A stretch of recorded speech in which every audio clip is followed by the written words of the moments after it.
day to be a Tiger. JSU by 40 campaign. Coach Taylor, I was just thinking, I was sitting in my office and we were talking about Jackson State athletics, the tradition of Jackson State. You played here.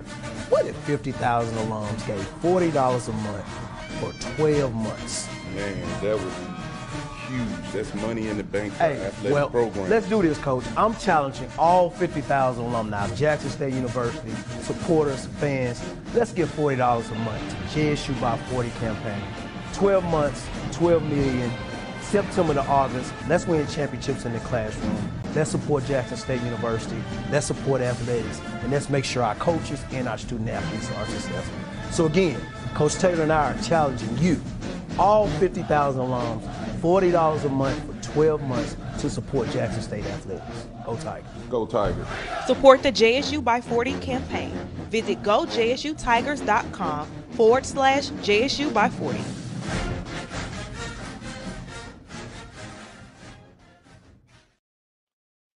What's going on, everybody? Come on in, man. Happy Friday, TGIF. Come on in the show, man. Make sure you hit the like button, hit the share button, hit the subscribe button. As we get the show started, what's up, everybody? Good to see everybody already in the chat. Apologize for the slight delay. Just had to just make sure we were prepared. Of course, you guys know we still rocking and rolling. We still got our women's basketball donation that we're looking to add to the pot. So we're just going to open it up with just that, just off the rip. Zoe and TD should be on at some point within the show. Matter of fact, there he is right there. Ain't no some point. Spoke him up. So when I said Zoe, he said, "Boop," appeared like a ghost. What's up, bro? What's up, Pippin? What's up, D I Love family?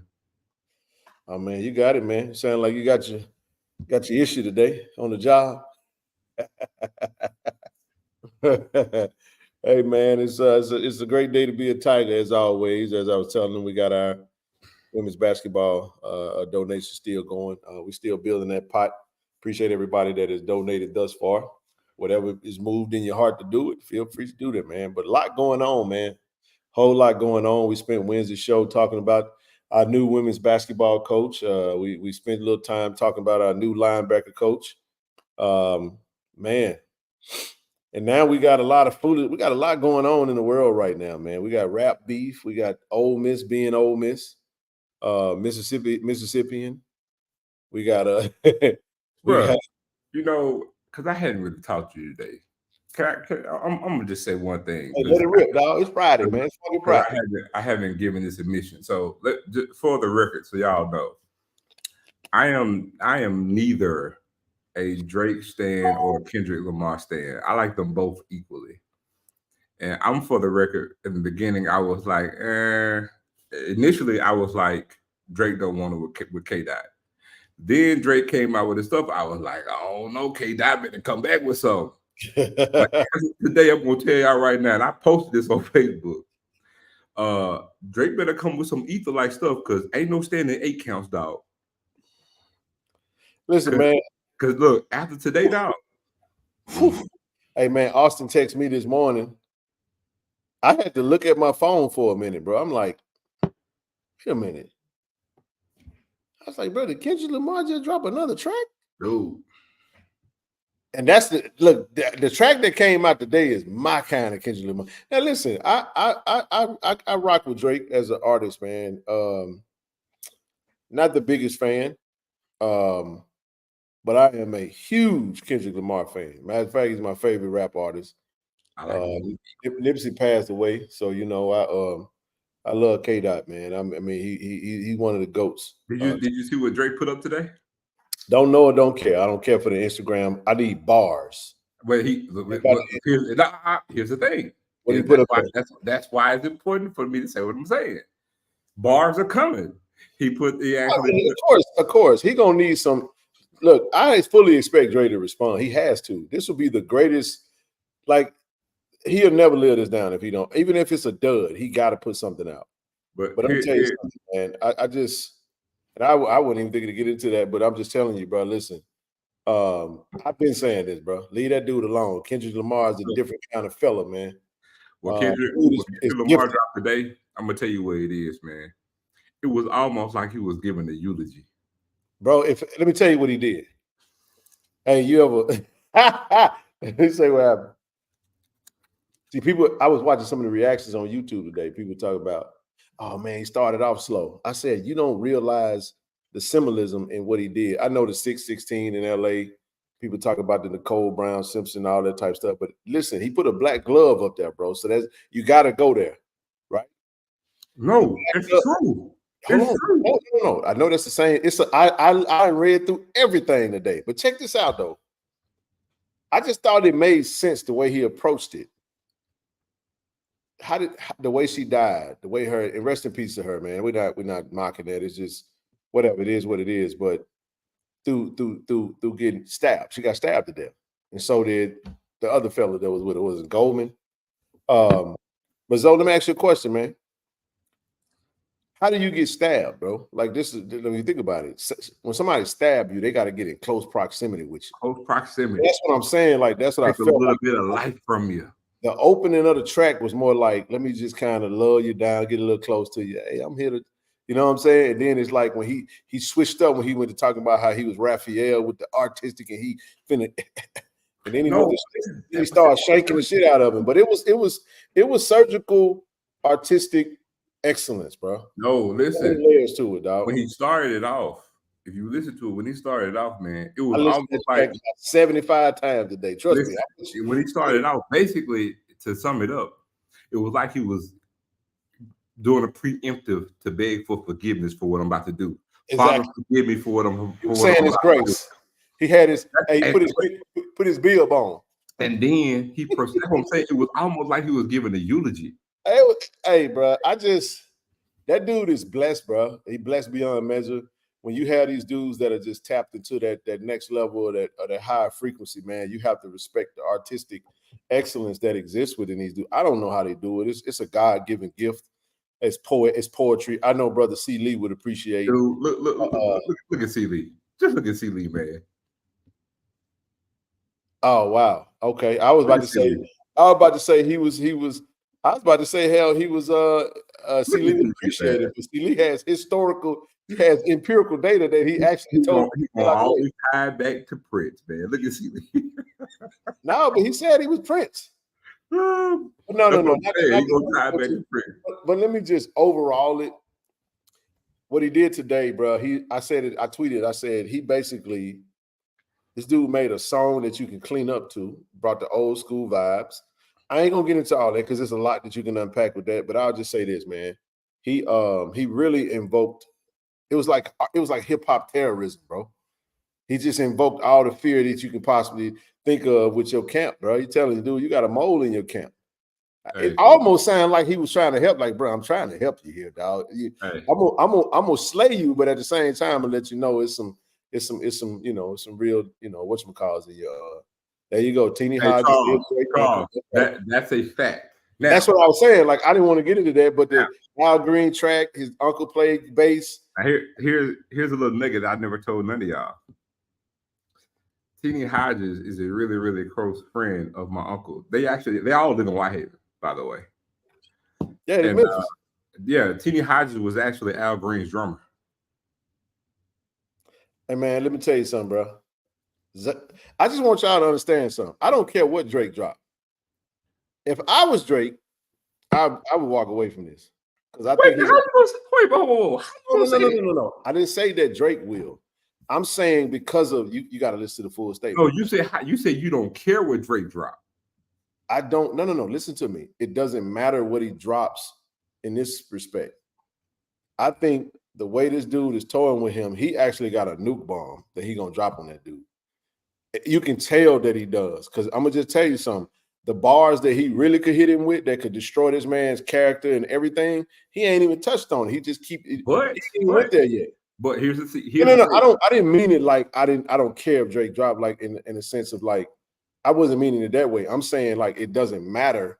I think I'm gonna still look at it and listen to it and be like, and I'm gonna grade the bars. I'm not gonna be a fanboy, but y'all know I love Kendrick Lamar and I do prefer his music over Drake.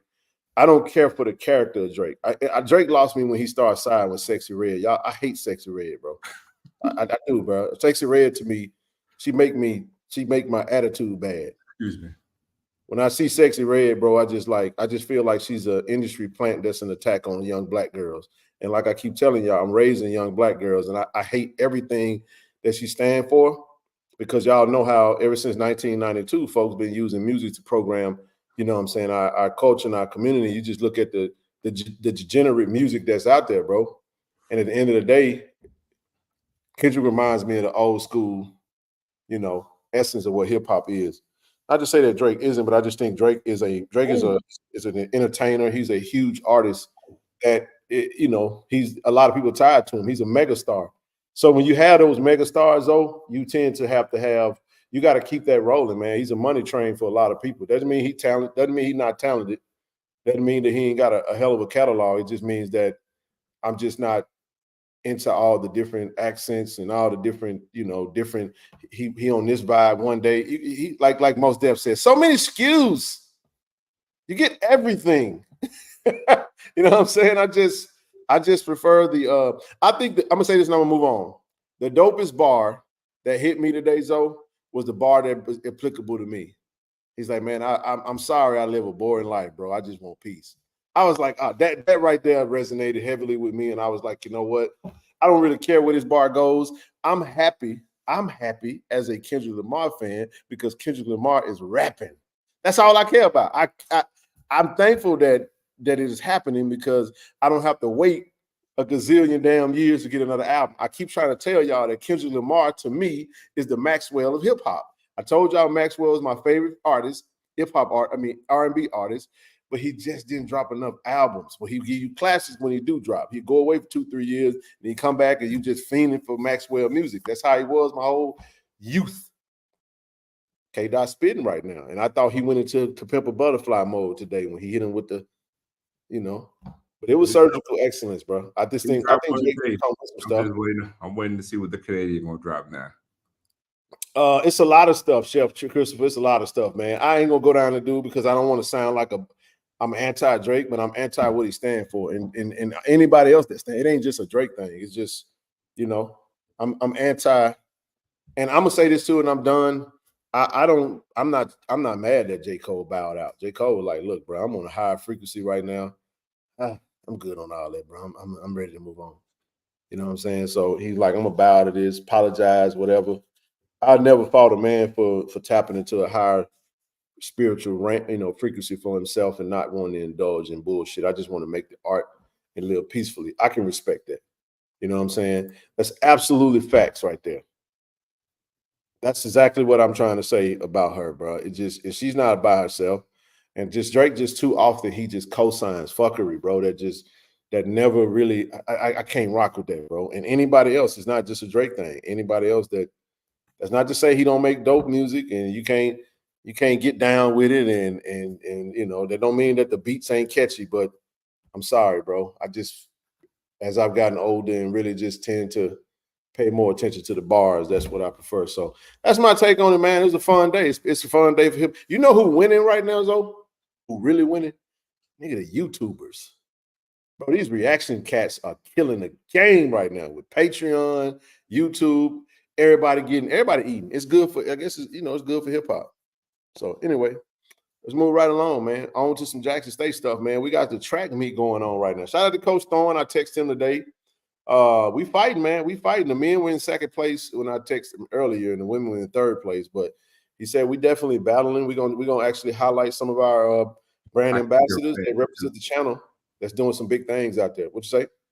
I said I could hear him saying that. My hope is to get over there to support him tomorrow, and hopefully the whatchamacallit. Hey, I don't listen, man. To hell with Ole Miss, man. Anybody that represent that school, man. I just think I'm not anti, Caucasian people, bro. Like when it comes to that, I don't think everybody is in the same. Hold on. Let me sum it up. I'm anti-bigot, bro. And I can speak for both of us on this. We can keep this short and sweet. I can speak for both of us on this. I'm with you. Go ahead. If Old Piss was on fire, we wouldn't piss on it. We could just leave it there. I walk right past it. we can leave it there and move on. Give me some marshmallows and put my marshmallows over the top of it. If it's on fire, we won't piss on it. We can move on now. We said the name once. We can move on to something else. Yeah, I hate that school. Bro. Move on something else. When you talk I'm about this, done. I'm just saying. But let me say this too, though. I can spread that over to Mississippi State and USM too. It ain't no. I'm the hell with all of them. I'm JSU through and through. You know what I'm saying? It's HBCU a bust for me. I'm sorry, man. I just don't. I understand the money that's in it. I understand. You know, when you're people that when you haven't had a chance to really like tap into like, you know, any type of wealth. I understand the money that's there and you can go play, but I wonder. Shout out to Dre, man. Dre put out a tweet that was funny. He said, you're going to have 60 brothers up there playing on the down. They're going to be up there playing. They're going to have their ass on the field playing for Ole Miss come fall. Talk about this field like home. And that's the diabolicalness that comes within our community where we see stuff like that. And what we tend to do, Zoe, is we tend to go into our little shell and act like, well, it ain't really affecting me. And we tend to take the route and approach that goes into. Let me. I was talking. I was having a conversation this week, Zoe, about Kellogg's. Do you remember when the Kellogg CEO? Did you see what he was talking about? Poor people need to eat more cereal or something to that effect. Mm-hmm. Man, do you know that dude company has been negatively affected ever since he made that stupid comment? Bro, you can get Pop-Tarts right now for you can get them John's little or nothing right now. They trying to give Pop-Tarts away. But what that tells you is the value of boycotting. When you decide that I'm no longer going to patronize a product because I don't rock with the views of the people that represent the brand, it can absolutely negatively affect them. And I'm just waiting for, because I don't know if people recognize what's happening in Mississippi and some of these other states, but we focusing on Mississippi because that's where we centralize our attention. It looked very 1964-ish, 1960s-ish today. And I just thought it was very alarming when you see that. And my question to black folks, especially those in America, is Mississippi, I mean to say, at what point do we decide that we, at what point do we, what does it look like, Zoe, when we finally get to a place where we start valuing black folks do start valuing black things? And when we do start taking a stand and choosing, you know what I'm saying? yeah, Is that ever gonna happen? You got any faith that that's ever gonna happen? Look at Brother Harvey right there. They giving them Pop-Tarts away, dog. They can't sell them Pop-Tarts and say they neck, dog. Eventually, them just gonna be, man. You can get an 8-pack for $2.50. They're like, I'm good, dog. You know what I'm saying? But anyway, I don't eat Pop-Tarts though. I don't eat Pop-Tarts though. I don't rock with Kellogg's at all, man. I want to see our kids recognize the BS and choose HBCUs. Now, again, the point of the matter is that there are also a lot of things that could happen. I mean, especially when you got a racist, bigoted governor, you know, who make decisions, and he was very proud about what was happening. It just goes to show you, I get sick and tired of that you know, tater tot and all these folks study playing in our face. But again, until we go vote these jokers out of office and really put our financial money, put our dollars where our mouth is at, not much is going to change. They're going to keep playing in our face, and they're going to keep pulling up, taking our best and brightest to pull them over to their schools. That's what they're going to do. And I know we say we're going to go there, but at the end of the day, when you really get down to it, though, this may not be very popular. We had an opportunity with our previous coach in basketball, have a very dominant program, mid-major program. We were right there. The money was on par with the money that's there. Pretty much a level playing field. I mean, when it comes to the opportunity that was there. But what happens, though? What happens? At some point, we grow stale on our own thing, and we feel like that other ice is colder, and we want to go take another opportunity. Well, and do you have that right to do that, but at the end of the day, the other problem that I have, and I'm gonna always have it, is when they use the word elevate. Now, yeah, I mean, I've always said to do something else. Because it's not. But here's the thing, because we know we'll hear. We're gonna hear, oh, there's only so much you can do there. You've reached the ceiling there. Actually, didn't. And I'll say, actually, that's your ceiling. Because depending on who you talk to, it's subjective, right? But honestly, it's an untruth. The same ceiling, and watch this. I'm gonna use women's basketball, right? So we're talking about women's basketball. Yep. You do realize, hold on, it's 405 people in here. Make sure y'all can see me clear when I'm finna say what I'm finna say. You do realize that any HBCU in South Carolina has the same ceiling. You do know that, right? I'm gonna say it again. They have the same exact ceiling. Formulate period. It's not my opinion. That's fact. They play for the same thing. They do. When we talk about the money that can be made, but guess what? There's no cap on how much money you can make. Facts. Even at Jackson State, even at a Southern, or I can even use a Valley. There's no cap on the money that coach can get paid at their school. You may start somewhere, but if you grow their program and you do things never been done, that's the thing about it. A women's basketball can be a revenue generating sport. Matter of fact, every single sport at any institution can be a revenue generating sport. Right. The reason why it isn't is because of the patrons. That's facts. I'm gonna say it again. That's facts. Every sport that you have can be a revenue generating sport. There's work to be done, but it's not a revenue generating sport because of the patrons.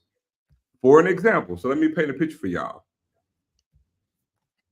If Jackson State does what it does in football, watch this, Ken. Let's just say Jackson State has a great year this upcoming season. We average 40,000 fans. Who won the swag? Now, football, the greater success football had, even from a financial standpoint, it's a financial windfall. But watch this. What if men's basketball started winning? This means and look, Jackson is a basketball city. But let's say Mo got to the point where we're averaging 4,000 or 5,000 in the AAC. Basketball is self-sustaining itself.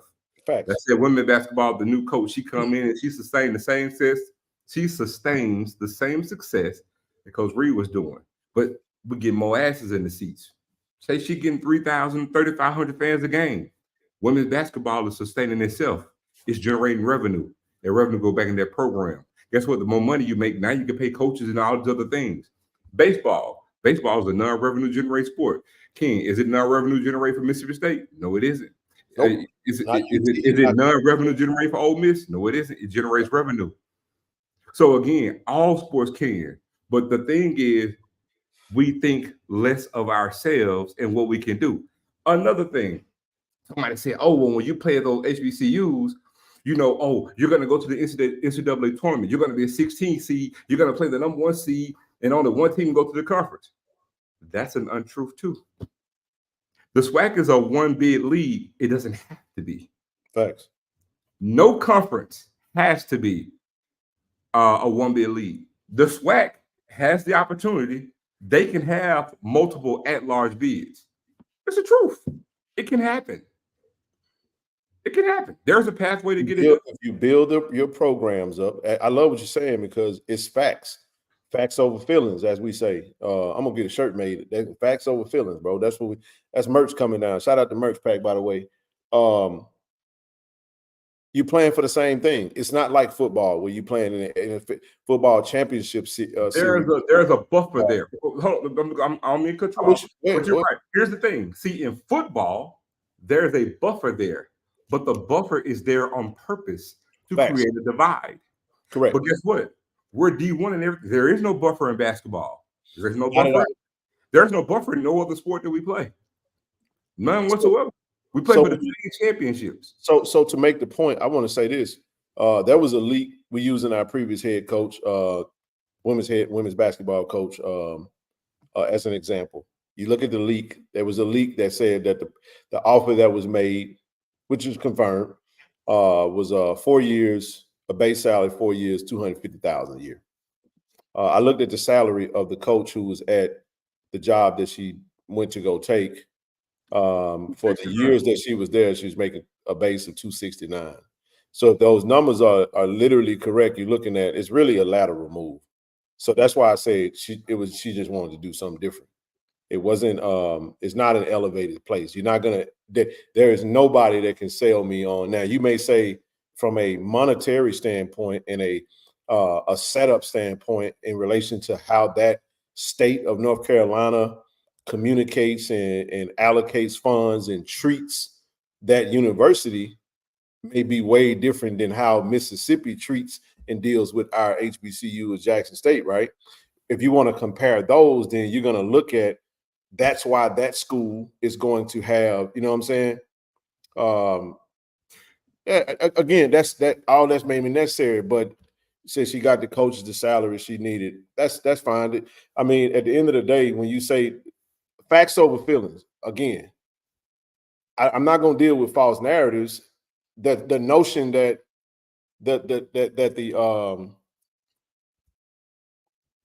again, Timona, what you're explaining is exactly what we're talking about.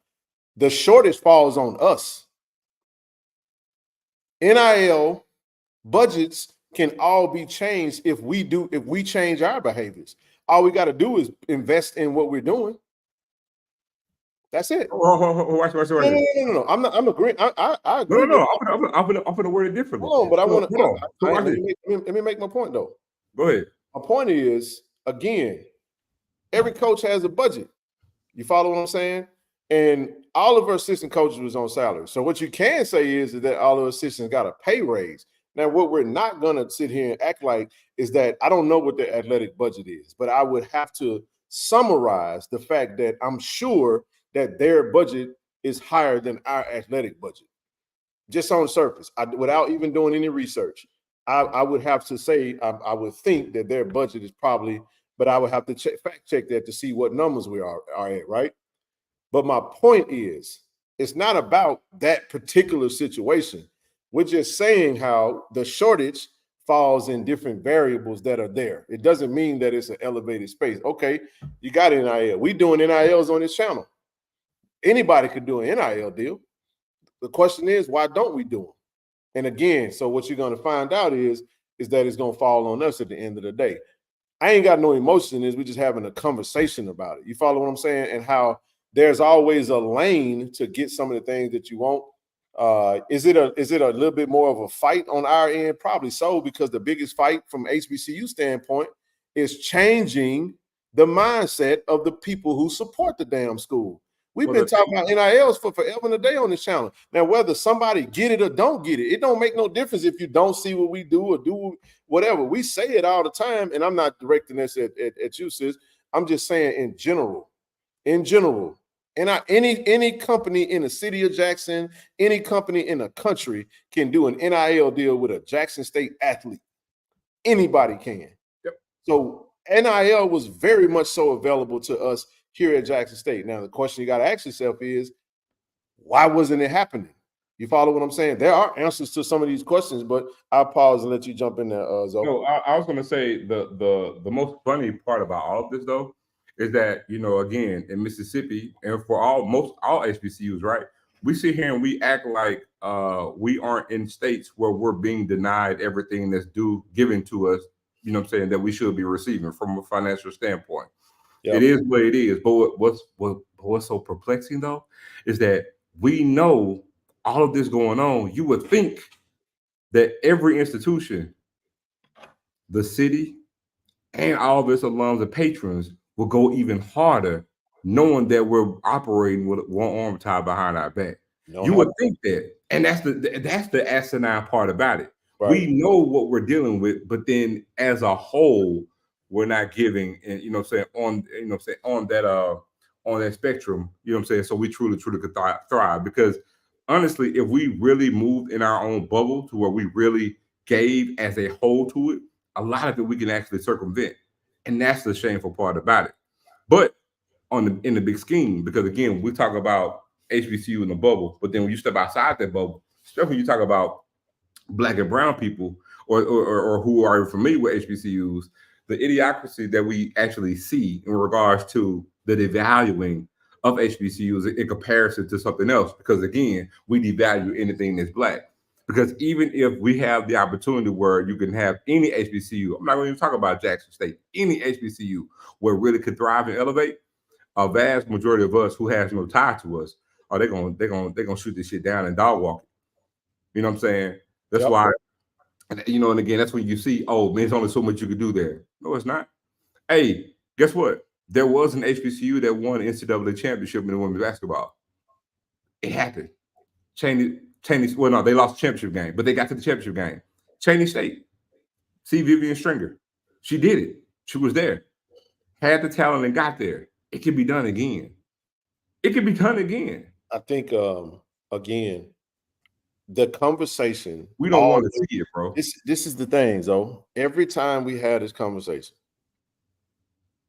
the things that hold us back the most are always going to be the things that are used as excuses to justify why we either leave or why we don't support it or why it's not thriving.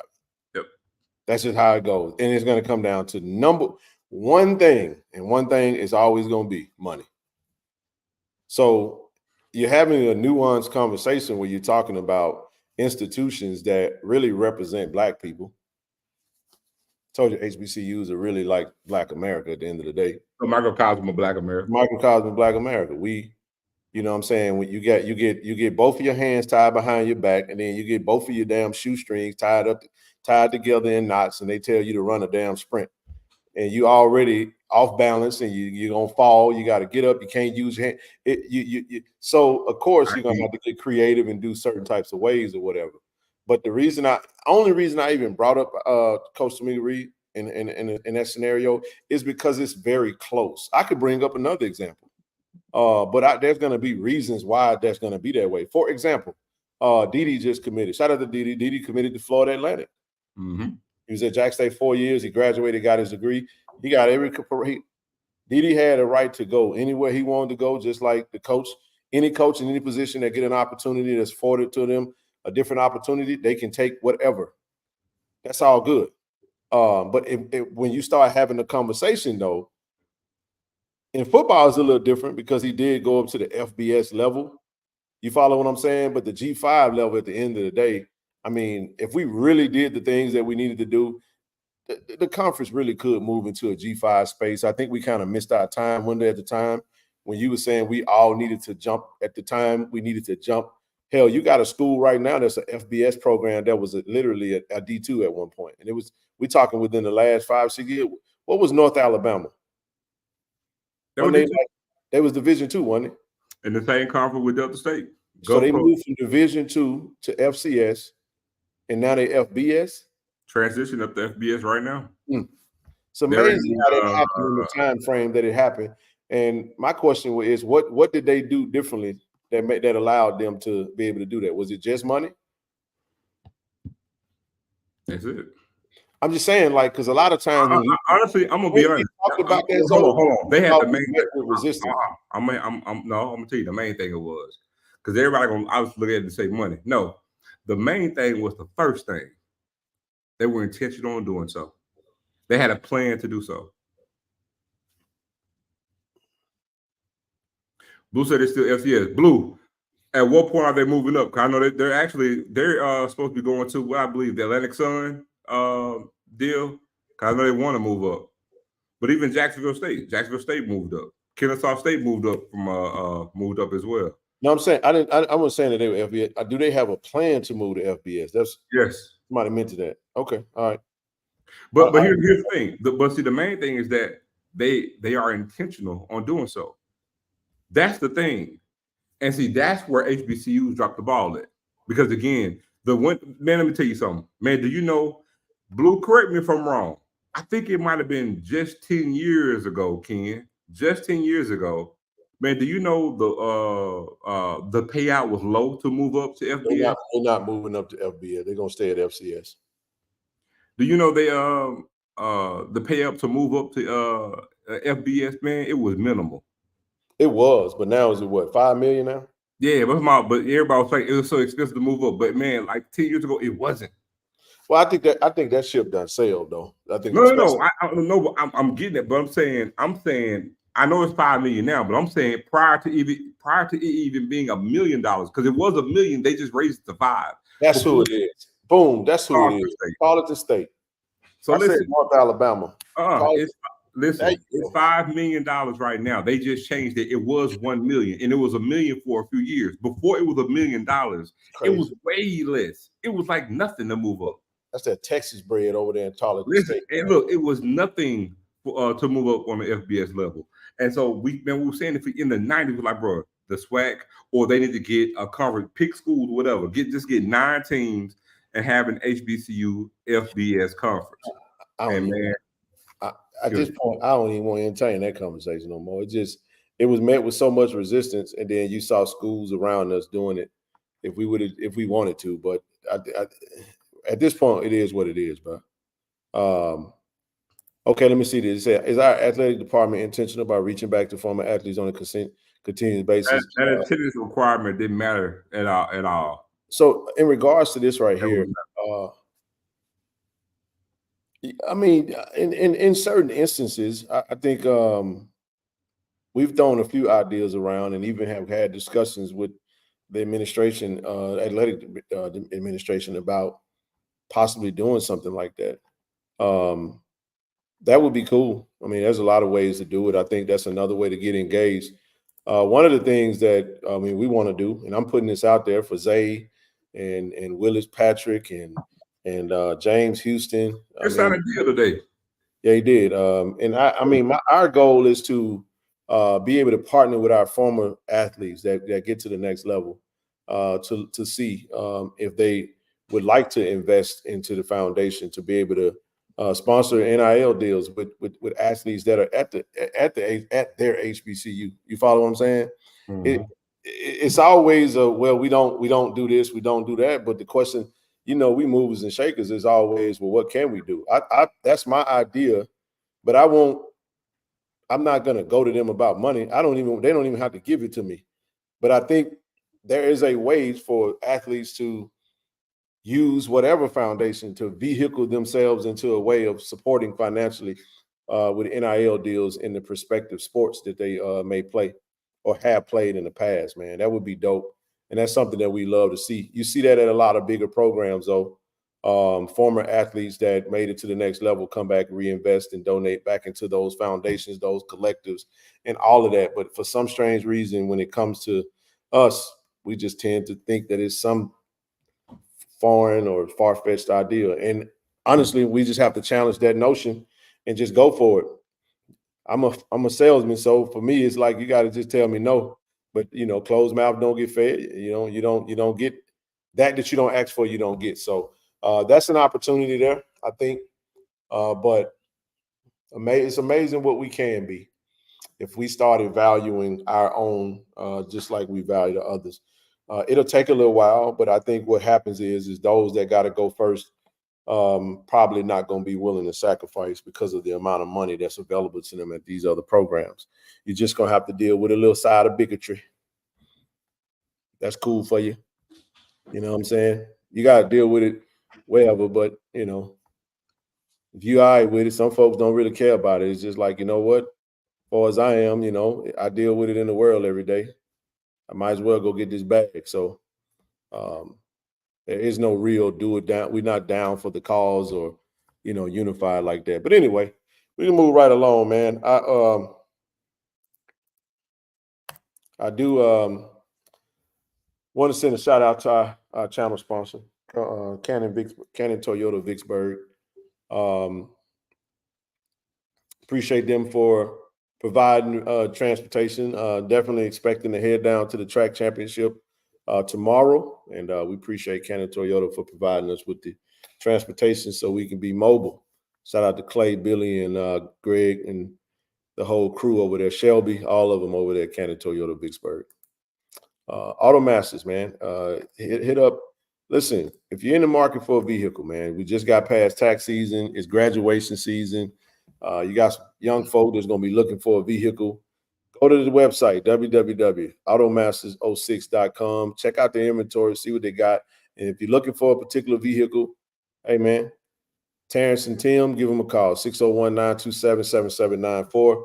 Tell them what you're looking for. They can find whatever, and they'll be able to get you a great deal for it. So, tell them Ken and Zoe sent you from KC-1400 Media. Huge shout out to ShoutRx.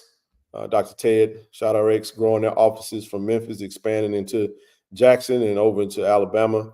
We look forward to our internships that we'll be giving out during the football season. All right, let's jump into it, bro. Commencement started. You had the graduation ceremony today, and tomorrow, man, you got Starting at 9 a.m., you have the undergraduate ceremony and spring commencement, bro. So we want to say a huge congratulations to all of the students, student athletes, professors, and administrators, everyone that's going to be participating in the event. It's a monumental day to get that degree and celebrate yourselves, celebrate with your family, enjoy yourselves. Congratulations, you met the requirements. On to the next, whether you go into the real world or whether you go into your next phase of education, man. Congratulations to all of the graduates and the next stage of alums for I Love Jackson State University. You want to touch on that before we? Yeah, man. Shout out to also the golden class of 1974, who was actually the freshman class, the last class to represent Jackson State College as they transition over to Jackson State University, man. So I want to shout out Miss Florine Jordan as well, man. Class of 1974, bro. The golden class. Yeah, man. There you go, man. Shout out to all the 1974 graduates, man. We see you out there. 1974, bro. 74. In 1974. So now what's crazy is my dad is up next year, class of 75. Well, in 1974, I was still in my daddy ball sack. Oh no, it's 74. You might not even got there yet. I wasn't even swimming yet, huh, bro? Now I was living in spirit. My soul was still, you know, I was still in the spirit realm, but I had the body that you see in front of you wasn't prepared yet. It wasn't prepared until 1982, 8 years later, man. But anyway, hey man, be our guest, JSU head women's basketball press conference. The JSU Athletics is pleased to extend an invitation to join us for the press conference where we will be announcing a new JSU head women's basketball coach, or we'll be introducing Coach Margaret Richards, May 6th, Monday, 11 a.m. at the Lee E. Williams Athletic and Assembly Center. Hopefully everybody there. If I see you, all good. He said that's the year I was born.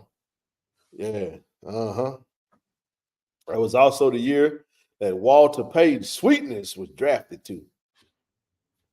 That's good stuff right there, man. 10th grade in 1982. Hey, man. Ooh, Lord. Good gracious alive. Finished in 2nd grade, about to turn 8 years old. My goodness. Yeah. All right. Good stuff, man. Hey, man, we got a pretty good athletic director, man, at Jackson State, man. We got an athletic director, man, by the name of Ashley Robinson, man. Shout out to A.D. Robinson, getting ready to receive the SWAC Alumni Association Lifetime Achievement Award. Man, you know how good you got to be in your role to get something like this. I ain't never even heard of nothing like this before. Maybe I just wasn't aware. You know what I mean? It's something you get a lifetime award and you're alive. That's true. That's true, man. I like this. I like this a lot, man. I don't see this and get nervous. I know people see, oh man, Ashley gonna leave. Well, hell, at some point, Ashley will leave Jackson State, man. At some point, I think Ashley's next stop gonna be the SWAC commissioner. So if ever Charles McClellan ever decide to do something different, we better get real nervous over at 1400 J.R. Lynch. I think he'll be the next SWAC commissioner. Probably be the next SWAC commissioner. What up, KT Dub? Hey man, KT Dub was KT Dub, you was shouted out on that Kendrick Lamar track today, man. The Elohim, KT Dub, KTW. Hey man, I said, whoa, brother. Big Al B225 called me, said, bro, did you hear this part? He said, man, he shouted out KT Dub. KTW. Said the Elohim KTW. I said, oh. I said, that's what I'm talking about, man. KT Dub. Shout it out on the bars, man.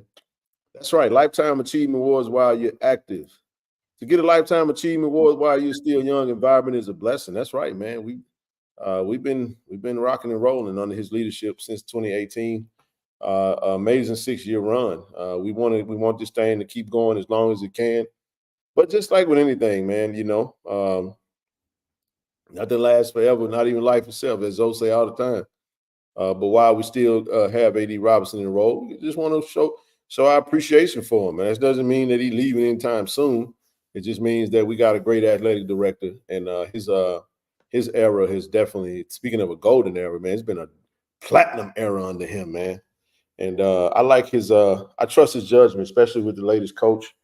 Wasn't it, like I said, wasn't a sexy hire for most, but for me, it was like, hey, man, when you do the work and actually do the research and look at it, I think it's a really good. I think it'll be a really good hire. No, he's not on his way out. I saw that today. I don't know. People just be yapping. There's nothing out there that says A.D. Robinson is on his way out. I don't even know why that even got started, but no, I doubt that very seriously. I've talked to A.D. Robinson. Matter of fact, we'll have him on the show next week, and y'all can ask him the question yourself. Y'all can ask him yourself. No, I think for him, he's had plenty of opportunities to leave. Matter of fact, our previous coach in football have actually tried to get him out there a couple times, though. Couple times, tried to get him out there, man. I know that for sure.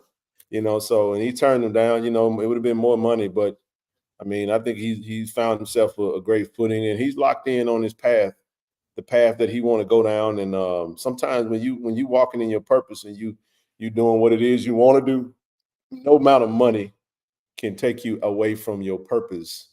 And most people who are driven for purpose, they tend to shy away from money. Money doesn't deter them from their purpose, man. Everybody can't be bought. Everybody can't be pulled away from the mission of elevating, HBCUs with the enticement of money. So I'm just saying, I'm not gonna do it. It is what it is, but that's just how it goes. President Director Athletics at Jackson State University will receive Southwestern Athletic Conference Alumni Association Roscoe Nance Lifetime Achievement Award here in Baton Rouge on May the 18th, 2024. The event, which also honors several individuals who have made their marks on the landscape of college sports, will begin at 7 p.m. at the Embassy Suites by Hilton, Baton Rouge. So if you guys are looking forward to, if you can make it, if you're in that area, if you want to drive down from Jackson, it's be a great opportunity to go down there, man. May 18th, 7 p.m. at the Embassy Suites in Baton Rouge, Louisiana, man. Go show your support for A.D. Robinson. Support. It would be great for Tiger Nation to pull up in that thing in droves, letting A.D. Robinson know just how much you appreciate him. But what we tend to do, Zoe, sometimes is a lot of times we are very reactive. Show that appreciation while you're there, while you're in it. TD, what's up, brother? What it do? You got it, bro. You got it, man. So, you got it. You just in time for our track and field events, man. Man, we got some gold medalists out there. We got some SWAC champions, and of course, we got some brand ambassadors that doing some big things out there in Baton Rouge. And first up is one of our brand ambassadors, KC-1400 brand ambassador, Mr. Davion Center. Been on top of the game in the SWAC since he's been within track and field, man, and he's a gold medalist for the shot put. Once again, man, he did a fantastic job. Congratulations to Davion, man. Thoughts on that? Now I'm gonna shout him out, man. Again, this is a good prime weekend, man. Davion won that gold, and again, we're just trying to get the men's team up to secure this SWAC championship, man. So kudos to him. And again, man, they represent the team good. Man, congratulations to Davion, man. He been he was placing pretty good. Well, he worked really hard down, last year in Houston.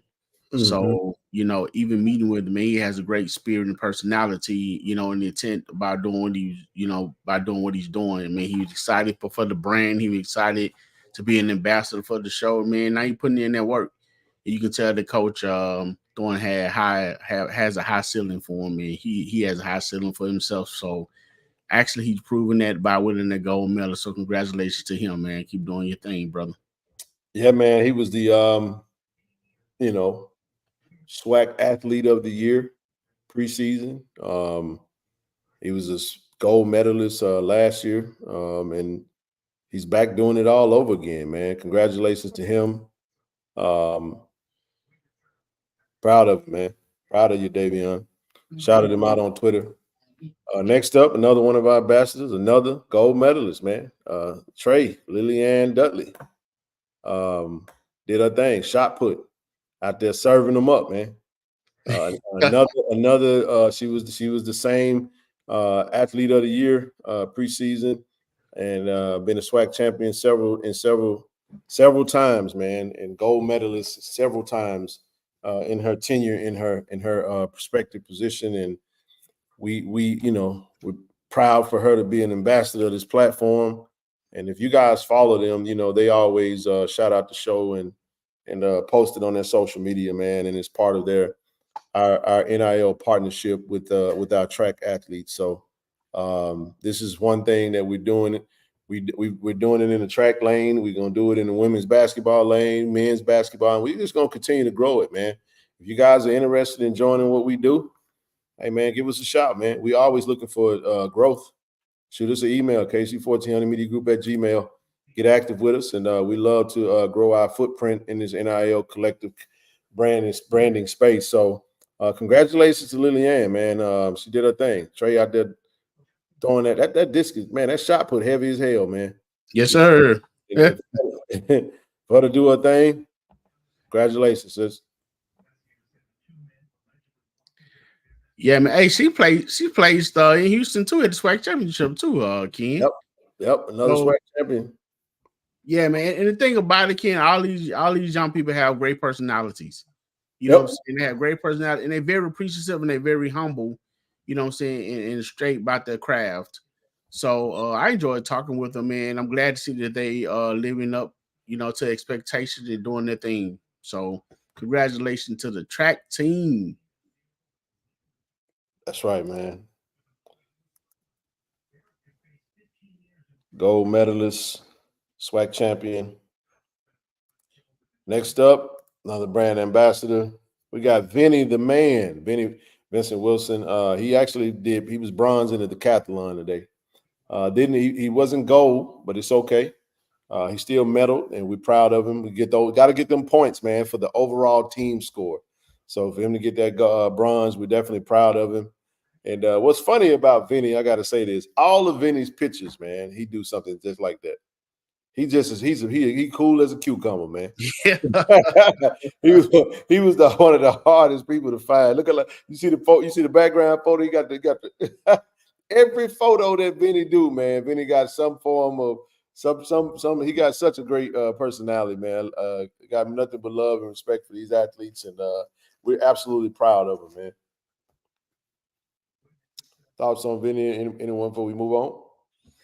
Yeah, man, I follow Vinny on social media, and he seemed to enjoy life. Yep. You know what I'm saying? He seemed to have fun with life, man. So, like you say, he didn't play his gold or bronze. Hey, he up there. He one of the three. You know what I'm saying? So congratulations to him, man. I like that young man. Absolutely. Shout him out, man. Kudos. Again, we need everybody, all hands on deck. Every point we can get. Sure we can. We can go get this outdoor track and field championship. Hey, the championship day is tomorrow, man. We got to do our thing. Definitely got to do our thing. Next up, we got Miss Kimoy Nore. Man, the javelin throw, man. We got a SWAC champion, gold medalist. Oh man, she did her thing today, man. Congratulations to her. And I'm proud of her, man. Another SWAC championship. She scored gold and max points for the women's track team in lieu of this hope to get this SWAC championship for Coach Thorne and the staff.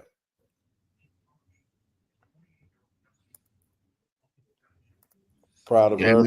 Well, so what? That's what, 3 out of 4 gold medals, King? Yep.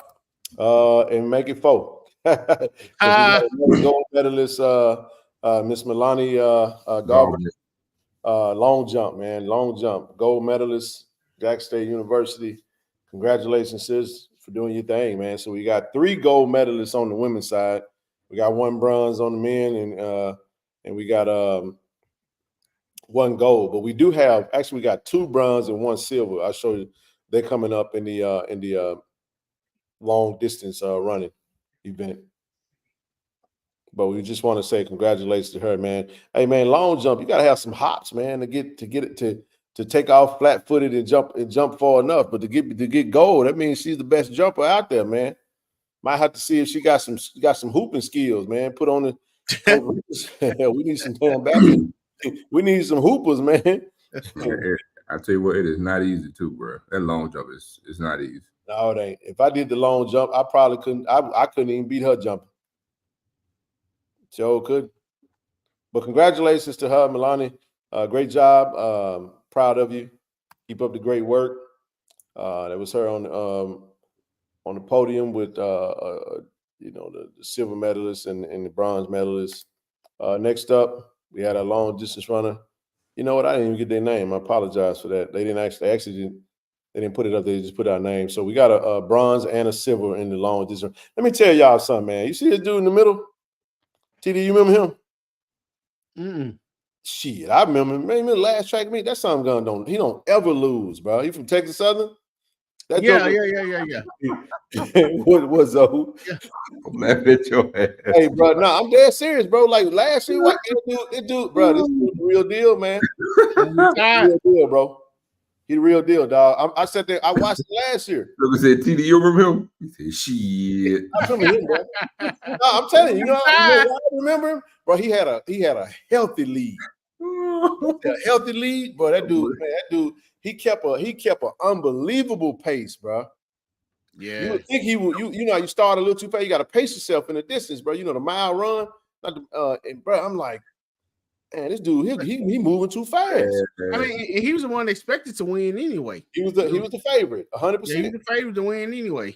Your ass sound like Clay Davis over there. Look at Ty, bro. When I say lap kids, bro, he was coming up behind Joker, bro, and you'd have thought, bro, that dude had an amazing pace, bro. Texas Southern got him one, man.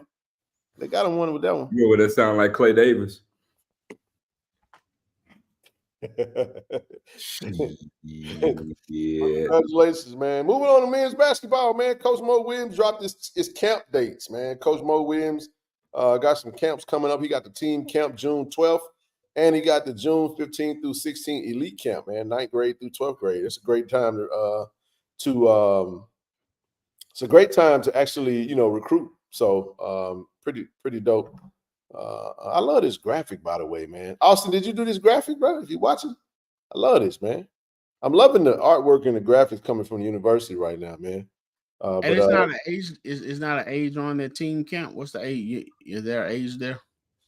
That's high school. Yeah, I see the elite. Okay, I'll live high school. Team camp will be more than likely to be high school camps. Wow. It's always going to be high school. He didn't put. There was no date on there, but 9th to 12th on the elite. Next up, I'll tell you, when they have camps, it's always high school, unless they say otherwise, and they'll say like a kid camp, and then it'll say for kids. Outside of that, everything they do is going to be for high school kids. There you go. Hey, y'all, we got a big time pickup, man. Marcus Watson Jr. Oh, you were spot on too. Hey, then what player comp? Brandon Jennings, bro. Brandon Jennings, you were spot on. Brandon Jennings, TD. If y'all seen Brandon Jennings play back in the day, he's a lefty point guard. If you hadn't watched this kid's film, I'm telling you, man, it's a great pickup. You put this kid on the court with a healthy Deshaun Ruffin, and the talent that we supposed to have, man. Coach Mo building a juggernaut, man. He built a juggernaut from a men's basketball program standpoint, and he's playing that. He's going to get he's putting together a roster that's going to give us the potential to win the SWAC and to get to that NCAA tournament, man. And that's what you want. We got to. Grambling is the standard right now. We got to get to that level to beat them. You know what I'm saying? And I think he's got a roster that's going to be able to do it. I really do.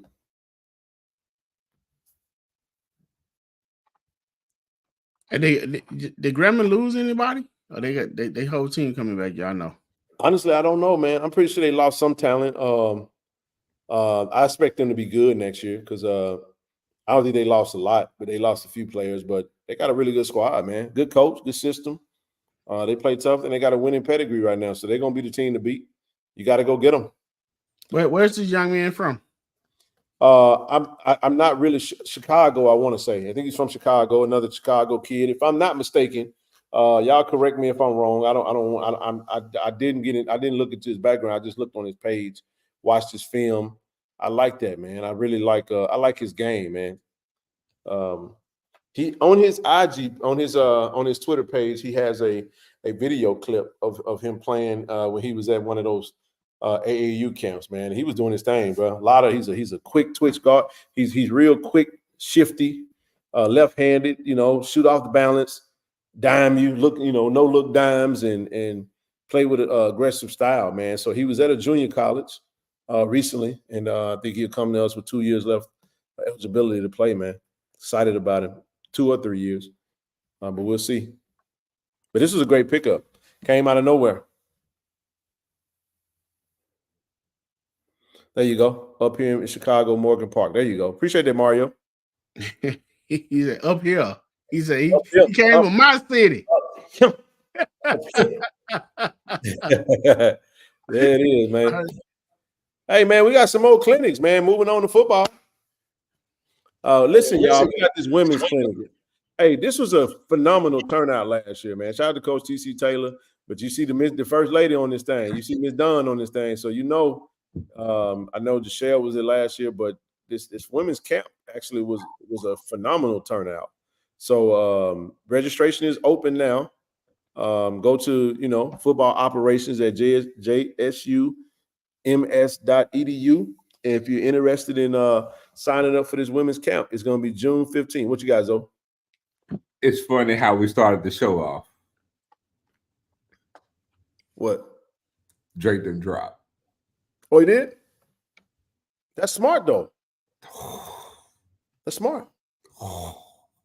I think he was gonna come. Can you look worried? No. I'm not. I'm with that about no Drake. I'm in the middle of the show right now. Of course he got to drop. He had to. He came back nice too. We'll see. He came back nice. 7 minutes, bro. Woo. Okay. I mean, at this point, they basically sparring right now. You got to be talking, bro. What the hell y'all talking about? Anyway, on to the youth camp, June 20th. We got the youth and the cheer camp coming up for the kids in the cheer, man. You see Coach T.C. Taylor on the slide. Same email address, football operations at jsu.edu. And but speaking of, you know what's cool about that though, bro? You got 2 tracks on the same day. How dope is that for hip hop fans? And you get to really just analyze it from there. But you being a stan right now. No, I'm not. I'm not a Drake stan. You being a stan right now. No. No, I'm not. I don't want to go to it just yet because I don't want to. I'm having this one later on. Oh boy. Yeah, he said Marcus Washington is a nice lad. Yeah, he is, man. Hey, kid, look, we talked about it yesterday, man. Look, I hadn't seen the clip or nothing. Well, I knew who he was. We had already talked about it before it was announced. So I hadn't seen anything. Before I saw things, Ken was giving me a heads up on it. So then after we actually got the phone, and we do this all the time, I was like, let me check him out then. And I was like, oh, bro, yeah, you were spot on. Spot on. Mm-hmm. That's a perfect comp for him. Build, I mean, not just his game, but his build. I think he might be a little bit taller, though, Ken. I think he might be taller than Brandon Jennings. You think so? Yeah, I think this kid's like 6'2". Ooh. He's like 6'2". But I mean, man, his body build, he a little bit bigger though. But man, game, lefty, the way he plays, oh man, it was spot on comparison. He's 6 feet, bro. Okay, unless he grew. Oh, so he was at Western Illinois. He played for the Leathernecks at one point. He was from Chicago, Illinois, birthplace. Right.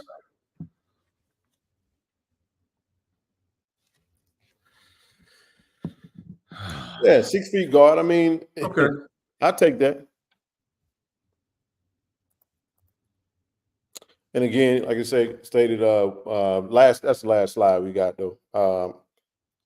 Coach Margaret Richards. Everything else after that is breaking down what we basically already talked about with her. And Damn. what that? Bruh, the dude dropped the song 10 minutes ago. He got almost 25,000 posts on Twitter, and all he said was Drake drop. That's crazy. That's not crazy, bro. Here's why that's not crazy. What you don't have to debate is the star that is Drake. Drake is a mega star, bro. It's not a popularity thing. Kendrick will never win a popularity battle. No. I'm not even getting to that. I'm just saying, it's crazy. Hell yeah, everybody gonna go crazy when he dropped. That's the thing. That's crazy. That's normal. That's who he is. Yeah, the dude is. Again, the dude is.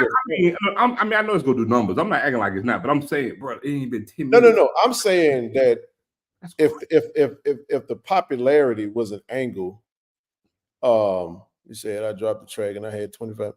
Yeah, he's a megastar. He covers a lot of different genres. I don't think Kendrick can't win. Kendrick is almost underground compared to Drake. You know what I'm saying? So when you talk about the stature that is an artist, yeah, you're not getting into that. I mean, that's the biggest thing. Of course, he's gonna do numbers. I don't get into all that hype stuff. I listen to the bars. That's all I want. I don't care. I don't give a damn about all the other stuff.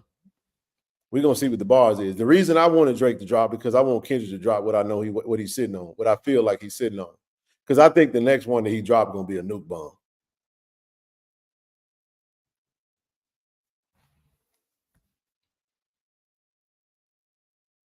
He said I wasn't supposed to read that. Of course he gonna go again. He said, "Look at." He said, "If it wasn't personal, he had no choice but to go personal." What did he say then? But here's the crazy part, though. Go ahead. Since you heard it, what did he say? I was first reaction. Here's the crazy part. I only got through halfway through because the 7 minutes. Here's the crazy part, though. If you remember, what was the first song? The first Drake came out with. I forgot the name of it. Before the push-ups. Okay. If you listen to the very, very end of it when they did the beat switch. Yeah, I'm just trying to keep it PG. Yes. Yeah. That same beat. It's this song. Well, obviously that's what it was because you could tell the beat dropped on that track though. And then it went off. It's like, oh, is that gonna be the beat that he gonna use for the next song? Beat gonna slap. Right. Motherfucker nice. I go back and listen to it though. Oh, okay. Won't marry his wife because he abuses her in TDE Cup. Okay. So now you're going, okay, you got to take a personal angle, which makes sense. Hey, man, let's just make sure this don't end up in sparks flying. It can. It can. No, it can. I just say, let me tell y'all something. Can I be straight about something? And I don't really care for a dude going into another dude's home like that. You know what I'm saying? Because one dude married, the other dude ain't. I whooped my teammate ass because he said something about my wife when I was in college. I'm just telling you. When you go into somebody's home and start touching family members, you can get touched. Just saying. I'm just saying. In beef, you never know where it's gonna go. I don't think it's gonna come to that though. I don't think that's what we're dealing with. I think and this is the thing, it doesn't matter if it's true. You follow what I'm saying? All that matters is can you convince the other side that that's what it is? You follow what I'm saying? It's what can you make people believe? But I'm just telling you, it was what 2001, 2000, something like that. My teammate said something, and I faded it. That was the end of that. Coach let us do it, and we moved on. I mean, you know, when you get into battles and stuff like that, man, you know, that's why I avoid them because they easily can go wherever you take them, and you know what I'm saying, and escalate extremely fast. That's why you avoid those situations. That you know what the kill shot is that I'm waiting on him? I was waiting on him to talk about Drake lighting underage girls. He still ain't touched that yet. because that's the ace in the hole. And the way Kendrick can put bars together, I don't think he want to play with him in that regard. So I think it's gonna get nasty because of the way it's going. You know what I'm saying? So the question you got to ask yourself is, if TDE is one of them camps that don't leak nothing, how would he know that? Is he making it up? Did somebody say something? That's what you got to ask yourself. Okay, cool. But Kendrick told him, look, don't tell a lie on me, and I won't tell the truth about you. So go wherever you got to go, because now we're going to find out what Kendrick really holding. Because if you go into that man's home and say, I'm cool with it, it is what it is. But if it turned bad now, it's not. everybody, this is the game that folk play. We eating it up. The world is watching. It's like a tennis match. But people always talking about people. Hey man, Tupac and Biggie died, bro. Those are the facts. Jay-Z and Nas didn't. You see what I'm saying? It just look for the time you've been talking, it just went from 25,000 posts to 639,000. Well, my question to you is why are you shocked? Because here's what you gotta understand, Zoe. Kendrick already dropped today, so the world was already locked in on the thing. So if he dropped again, you got everybody is, and again, you wouldn't know. You don't know what's what. You don't know what's what at this point. So if he puts something out there, I square it up, bro. I don't do sucker punches. I punched him in the face and told him. I may want to know, did you? I keep it a buck. Oh, I gave him a right hook, and then I said, "Get yourself together. Let's go square up." That's a fact. He's 6'8". I'm 6'3". Because I ain't want nobody to feel like I sucker punched him and then I caught him. But there is no such thing as in fighting, all is fair. Hey, so Ken, I just finished watching the little highlight of Watson. The boy see the court. He like he don't panic. He look pretty smooth, man. That lefty, that left shot goes in nicely. And like I said, he'll penetrate and dish off. So Coach Mo did his thing with that one. If he bring all that on the Jackson, man. Chuck, we talked about that already, man. We talked about that Ole Miss stuff. What you got, Zoe? You all into it now? Oh, no, I'm not listening. No, you hear me right now. Ken, your whole demeanor has changed. Man, I'm not even thinking about that, bro. I'm really not. I don't really care like that much. I'm gonna go and listen to it. I don't care that like that. I'm just trying to hold this together so it don't go left. Yeah. That's what I just told you, man. The cat is pretty nice, man. The little hooper, the Watson kid. Mm-hmm.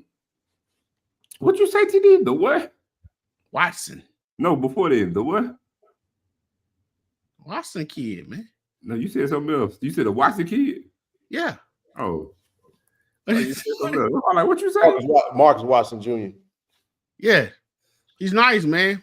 He like he stay calm. But you know what I haven't seen though? I haven't seen like any film lately. I just saw the film when he was in the AAU circuit. I want to see some of the latest clips. Yeah. You know what I'm saying? Organized ball. They said Chase Adams said that we're going to love watching, bringing to. I mean, he's a little taller than Chase, another 6-foot guard. You know what I'm saying? I like, Coach Mo like them small guards. It seems like you can't say you don't. Because that's something. You know what? But to his credit, though, Ken, he appears. We got now again to your point.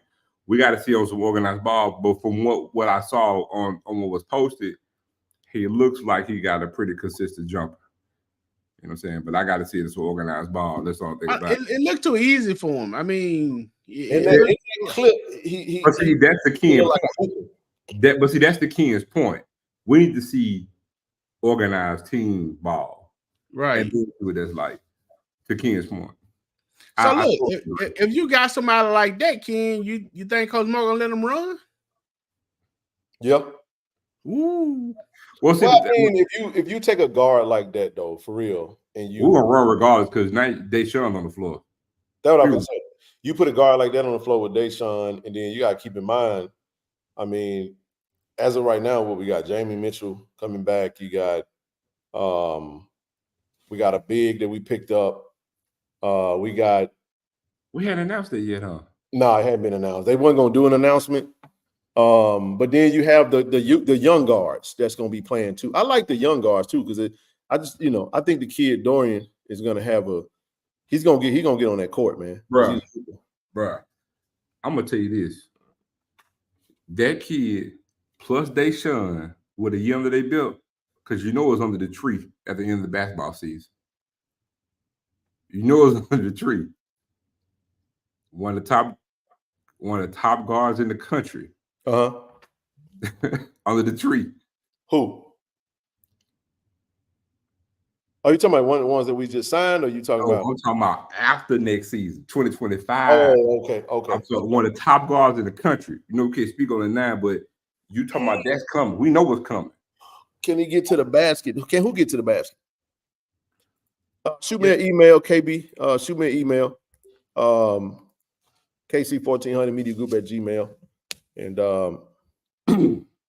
I'll definitely we can add you if you know. Hey Willie, if the question that you're asking, man, from the looks of it, he's good. He can penetrate, and when penetrate, he breaks down the defense and find an open man. So yes, to answer your question, yes. If you referring to Marcus Watson getting to the basket, then plus he's a pure shooter. I mean, he shoot effortlessly. He just it just goes. So he's a pure shooter. If that's what you're asking. Man, I'm gonna TD. I'm gonna make y'all laugh, bro. TD said my facial expression changed after Zoe said that. What it was is I had some dessert before I ate, and,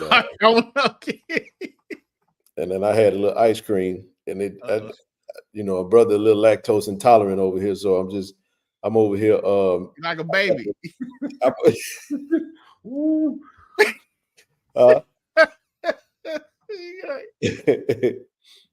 What you got, Zoe? You might well go and break it down to it. You done left it. You done left it. Actually, I'm reading something else. I'm gonna have to tell you that later. I can't say this on camera. It's something different. What that? I'll tell you later. Okay. No, you good, man. No, I was laughing because when Ken leaned to the left. Hey, I'm good now, y'all. That's why I was over here struggling for a minute, boy. I'm back. I feel a whole lot lighter now. I had to lighten it up a little bit. I had to let TD know what was really going on. We can have a little fun with it. Like I said, hey man, I feel great now though. Y'all didn't hear nothing. I'm just saying it's some things had. I'm lactose intolerant, but I had a brownie, man, with a little ice cream on the side. So it was yeah. Yeah, it sound like good gas. Hey, speaking of, bro, I'm gonna go ahead and drop the link on. We'll be on for. Don't drop nothing there. Don't drop nothing there. This dude talking. I was on the phone with this joker, man. Y'all should have heard this man. This man was that dude. Hey, what was you at, bro? You was out delivering them packages, bro. You had a moment.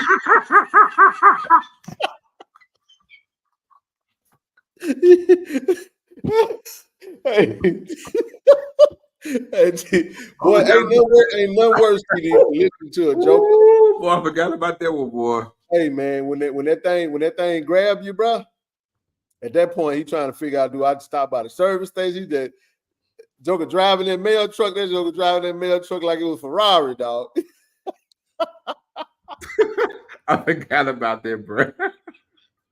Why I'm laughing at that dude so I was laughing at so hard, bro.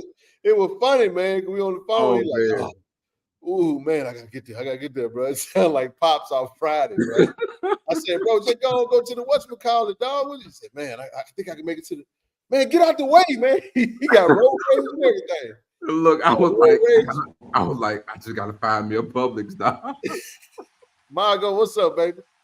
Well, what's going on, man? It's Sir Retro from the Jack. You feel me? Hey, listen. Yes, sir. Listen, hey, Zoe. I already know they can't announce this to you, bro. But I just have to say it again, bro. That Publix chicken, bro, it's like that. Especially the one in Jacksonville, bro. It's like that, bro. Like for real. A weird thing. But I'm gonna say this right here. Hey, the Lauderdale 901. I don't care what. Now I rocks with Drake. But he ain't no Memphis dude, bro. You gotta stop capping with me, bro. I'm just saying. His dad is from Memphis, man. He said that, yeah. That don't count. That don't count. It do well. I mean, yeah. I'm with you. I'm with you. You feel me? Yeah, a lot of Memphis folk do side with Drake because of that, though. But again, I don't care nothing about that, kid. 98% of my family from Crystal Spring, but I was born and raised in Jackson, Mississippi. I ain't from Crystal Spring. But would you have a soft spot for somebody that was from Crystal Spring? You see what I'm saying? Hell no, I'm sending them up the creek. Hey man, what's your thoughts on while I got you, bro? By the way, we got another recruit coming. We got a couple of recruits football recruits supposed to be we're supposed to see some commitment soon, man. I'm excited about that. All right. But thoughts on the women's basketball. I know we talked about it on the last show. Why you want to put me on the hot seat, bro? Right. I don't mean it in the sense of like nothing bad or anything. I just want to get your thoughts on the basketball side of it, bro. That's all. Talking basketball. All right, most definitely. Okay, so I go into this. Can I speak? Yeah, you got the flow. All yours, man. Okay. So I'll say this right here, man. Of course, chat, don't get pissed off at me. Don't cuss me out, please. Disclaimer. But right. Of course, I was not actually happy about it, but I'm gonna say that. So you always talk about that, but oh, man, you good. You ain't gotta get no disclaimer. Just speak your piece. You good. Okay, so first I'm gonna speak about why I wasn't happy about it, and that's simply because our women's program was literally on the doorstep of being a mid-major powerhouse. Okay. And the way I seen it was, okay, when we looking at the SWAC and we compare that to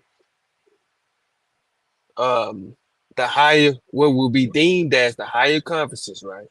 Okay. We need to be knocking on those doors because a bulk of our people, of course, love the football aspect of it, but the basketball team actually have a higher ceiling than the football team because football is leveled off at FCS, but with basketball, that there is no FCS with that. It's D1, and so you want to get yourself able to compete in terms of the NCAA tournament. Excuse me. Okay.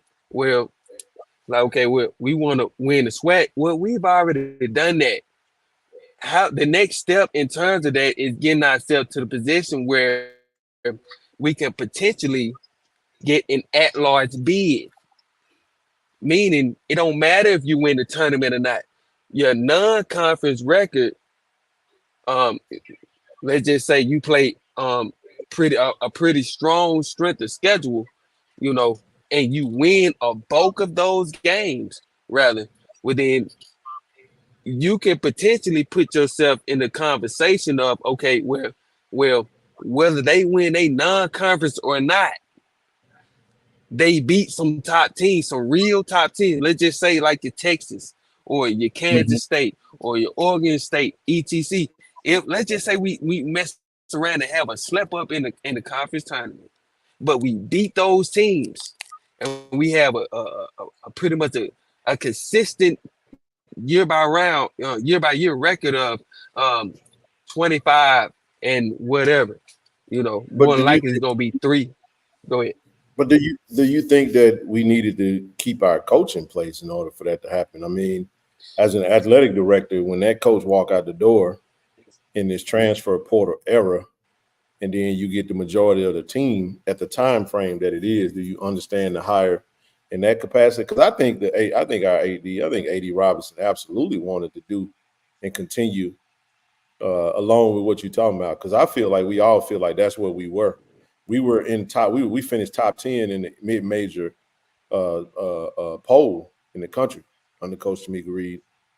26 and 7. Amazing record. You know what I'm saying? Mm-hmm. Retro. No. Hold on, Zoe. I'm gonna go. I'm gonna let you rock. But considering now, mind you, when I came up to that conclusion, etc., that's before I knew that vast majority of the team was gone. Okay. And then going back to that live that you had explaining why this was probably the best course of action, I seen it clearly. Like, okay, well, yeah, you got to bring somebody in, I want folks to know that I wasn't trying to sell the hire neither. I was just trying to understand the perspective of the AD since he made the decision, why he would make the decision. And, obviously he would have to go into all the ins and outs, but I was able to share. Bro, I've been on the live, bro. Why Don, have you heard the Drake? How am I hear the Drake response? I've been on live for an hour and a half. Y'all want me to mute it and go listen to it and come back? Hey, Retro. So initially your thought was he should have went. You felt that probably should have went to got a coach from a larger school from another division. You know what I'm saying? To try to finish your question. Go ahead. Yeah, no, you're right. I mean, to bring it up to the standards, being that coach would have already been familiar with that level. Is that what you was thinking? Yeah, well, yeah, and I had to, of course, I had to take my emotions out of it. When I first seen the news, I was kind of in my feelings. I ain't gonna cap you down. That's what it was, But then I had to kind of relax a little bit. I was dropping off a shipment up here up in North Carolina, so I'm trying to work and see what's going on at the same time, and I'm irritated. I ain't gonna, it's just what it is. And then, right, like, okay, well, it was like, okay, we right here at the door, because we want that. Tiger Nation, we want that at-large bid. That's what you want. When you get that at-large bid, you talking about, of course, where we are right now, you're not going to get a 1 seed, not going to get a 2 seed, not going to get a 3 seed, not going to get a 4 seed, you're not going to get a 5 seed. Okay. But with the at-large bid, you can possibly get that 6 seed and that 7 seed. Maybe at best, that 7 seed. But you want that 6 seed. That gives you the best opportunity, or one of, I ain't gonna say the only, but one of the best opportunities to get that the matchup that you want in the NCAA tournament to get a win. We looking to get a win right now. You see, okay. So, but like I say, going back around and understanding, and I told you, Ken, and we both agreed on this. Okay, and not to throw any shots. I don't want anybody to feel like this at all. But the facts are the facts, which is we were strung along until we made our decision in May. I have nothing at this point right now. I have nothing against Coach Richards, but when you're looking at, for the most part, your top coaches, those hires are typically gonna come between late February in between April 15th. Your top coaches that typically are not hired in May. Don't happen like that, you know. So I'm looking at Coach Richards as she's going to be, whether she feel like this or not, or whether we feel like this or not, I'm looking at it like this, where a program stabilizer. Because we've lost so much within the portal. More so is, and Ashley, I think you said this like last week. Zoe, you maybe said last week. It's gonna be an entire rebuild. And I mean, you kind of got to live with it, especially with the portal. Because I know when I was coming through, there was no portal. You know, the people that was there was the people that was there. And you build on top of what you had. You know, but that can be a good thing. That can actually be a great thing for if she really get out there on the recruiting trail. I'm not following her that closely to know how she recruit. I don't know. You know, this whole season, I don't know. You know, I feel like she had a pretty good squad at A&M. She didn't have enough pieces to really get over the edge, you know. But I want to see how she gonna do, you know, starting out here at the university with the resources. And I'm gonna say this, Tiger Nation, look, if you really want to see her do what she really needs to do and what she can do, man, you're gonna have to turn up your support and help her. I don't care if she asks for it or not, you know, you got to. Whether it be financial or whatever it may be, you know. I'm just saying, because we right there at the door of being Tamika got us there to be a mid-major powerhouse. You know, we right there at the door, man. You know, and it's been shown that winning the SWAC is not gonna propel you to be a high seed. Winning the SWAC at this current time, if we win the SWAC next year, let's just say hypothetically, we win the SWAC next year, I can almost guarantee you it's gonna be a 15, 16 seed. Like our You know, nostalgia is that's no gonna be longer a tough thing to overcome. Go ahead, TD. Yeah, because you said the nostalgia is no longer there. I feel what you're saying, and I hear It's I hear also everything you're saying. politics. It's also politics, TD. It's also politics. That's one thing that drove me out of basketball, man. I was injury prone as well as the politics of basketball, man. You gotta like those non-conference games. You're not supposed to win them, but you got to go win them. You got to.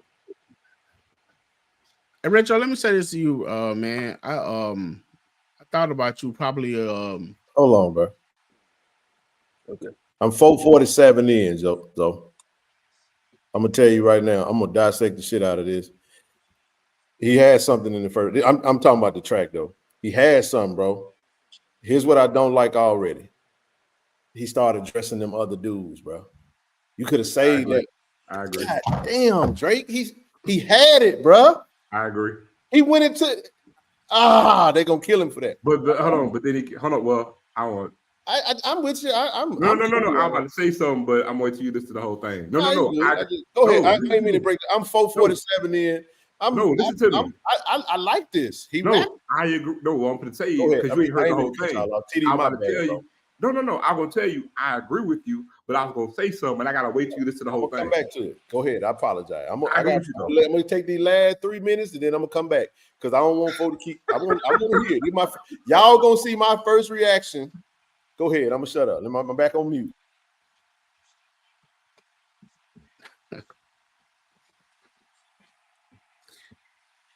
Nah, Retro, what I was saying to you, bro. I know this it had been a while since you came up on screen, you know, to speak, and I was like, because you make some very tentative points, you go straight to it and you keep it real, you know, and everything you had to say. And I saw your response in the chat, and I felt exactly where you was coming from. And I heard what you just said, and like you said, it been a situation people are been shying away from that situation. And basically, it sounded like what you just said. Correct me if I'm wrong. that you felt like the university was strung along on hope for the very last minute, and then all of a sudden it was a sudden dash and kind of left high and dry in a sense? You know what I'm saying? And to the point to where we had to take whatever was left. That's exactly what I'm saying, TD. And Okay. you know, if people want to be pissed off at me, it is what it is. I don't really care, bro, because I'm gonna lay it out there. I'm a Virgo. If you're born September 8th, man, it is what it is with me. You know, much love to Tamika. Much love. And I absolutely appreciate each and everything that she did in terms of elevating the program. But man, if you gonna go. Because we have a top AD in America right here that needs to do his job. In AD, Ashley, we trust. Go ahead, bro. Hey, bro. So, so was it? Do you feel that it was because that position came up in last minute? Because that's what it seemed like. Like what, about a week or two before it happened? That was kind of last minute opening too, right? Somebody with us specifically? No. The job she took, that wasn't always on the table. I think that was kind of like a last minute opening. Maybe it wasn't. Maybe it wasn't. You know, but me, in terms of you see, you got to make that decision, TD. In my opinion, I'm not an AD. I'm not a coach. I'm not none of that. You feel me? But in my opinion, you got to make that decision. It's either A, you got to think about when we lost. When Ken and Zoe, can y'all tell me when that UConn game was? What it was like March what? Toward the end of March.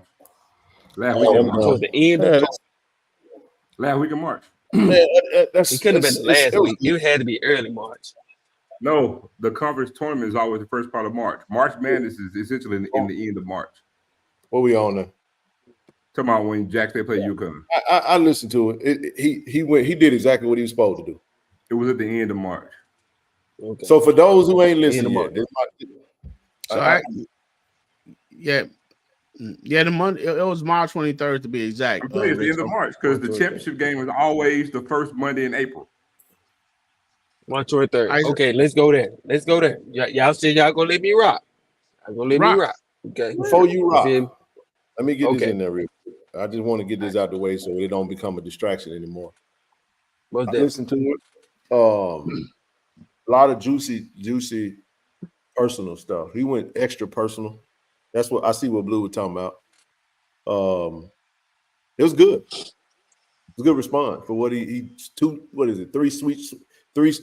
beat changes, 2 beat changes.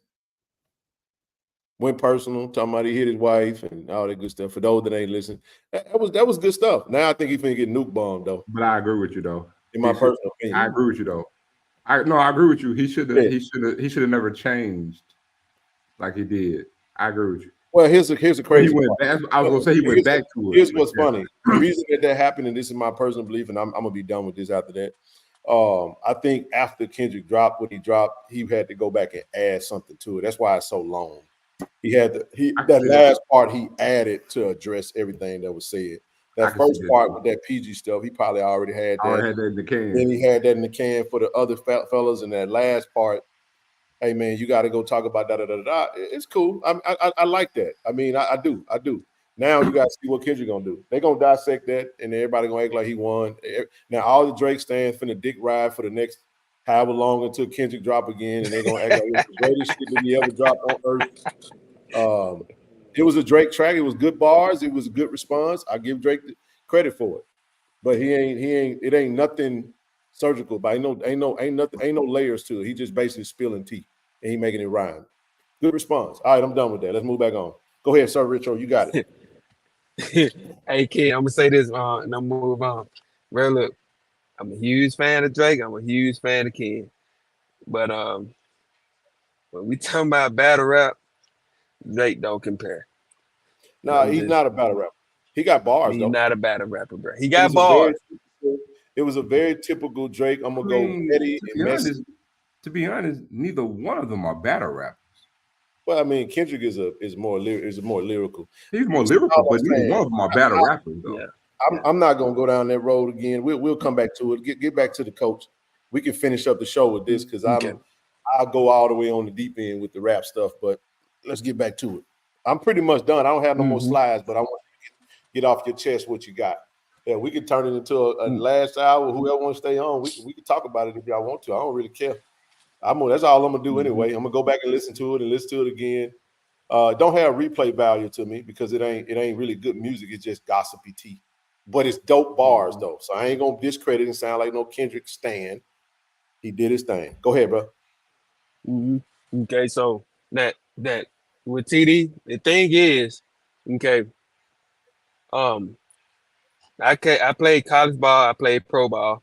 You know, like I said, I was extremely injury prone. I tore my rotator cuff and my labrum, as well as I tore my LCL in my knee. I was injury prone, bro. You know, and so, but I seen how this program works. You know, from a championship caliber team and with a sorry team. I done seen both of them. The thing is, okay, specifically with how they coaching thing go. I have an absolute, and Ken, I'm glad you broke this down, you know, because at the time I was so emotional about it, I wasn't even thinking about it. I threw something out there, right? Because I was just looking at the situation on its face value, right? But in reality, man, when you get to May, you know, I'm not gonna disrespect Coach Richards by saying she's sloppy seconds. I'm not doing it, absolutely, in no point. You know, I'm gonna respect that woman by all means, and I'm gonna support her by all means. But typically, on average, the top coaches are hired the end of March, middle April. That's typically how they go, specifically in basketball. In May, you kind of behind the 8 ball. Because you should be recruiting by then. Not saying that she haven't been recruiting, you know, not saying she ain't been doing that, but you want your coaches in place before then. Well, that's because I know when I was playing ball. Yeah, of course, Ken. Of course. You know, it's a perfect word, you know. Well, I'm saying you want the coaches in place, but your coach just left because he just got another job. So you kind of right.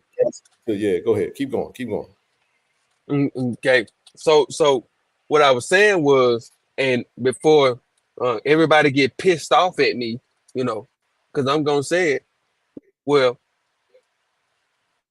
obviously, we had so much respect for Coach Reed, where an extended period of time was given to her, you know, to be able to sign that contract. You see, well, I personally think that AD gave her too much time. Well, there's a lot of people that feel that's that way. me. That's me. You know. Whoa, Kendrick just dropped his response. What the hell? Oh my gosh. This shit is I can't. He damn so did. Meet the gram. This is crazy. I'm not listening to none of that. I'm not doing this. Nope. Nope. I'm not gonna do it. I'll do it after the show. Keep going, bro. Oh my gosh, bro. These boys. Well, let me just say this right here, bro. They finna make a lot of money, dog. They finna make a lot. If Austin is doing this, that means this must be lethal. And I think if he went, I don't want to touch that. Keep going, Marco. Let me. We got some more folks. We talking about basketball. Yeah. Right? Yeah. Look at these. You know. Oh my goodness. I think that too much time was given on it because at that point, you got to understand, or you got to put it to perspective. What's more important, the program, or and it's a hard question. I want each and every one of y'all to think about this. It's a hard question. What's more important? The coach that got you there or the program status? What do you do? That's a hard decision by AD. That's a hard decision. The program of where it's at and the coach that got you there. So let me, because I want you to speed it up a little bit. I know you cooking. Okay. There is a nice consensus that did feel like, damn, coach, come on, AD. But I think that there's a fine line between that because you do want to give the coach a chance to. And I don't know. I don't think the AD and always in hindsight, hindsight is always 20/20, right? Definitely. And let me drop this so everybody can see who on the live real quick. Hold on just a second. What's going on, Joe? Appreciate you for jumping up there, brother. We're gonna let you go just a second. So it's kind of a situation where you show a level of respect because that coach has kind of earned the right. But I do feel like those that feel like, damn, you should have pressed a little faster, they have a legitimate gripe. They have a legitimate argument. I can't say nothing against that because that's very because there are many that's like, damn, I'll say it this way. There was a contract on the table prior to the season that didn't get signed. Okay.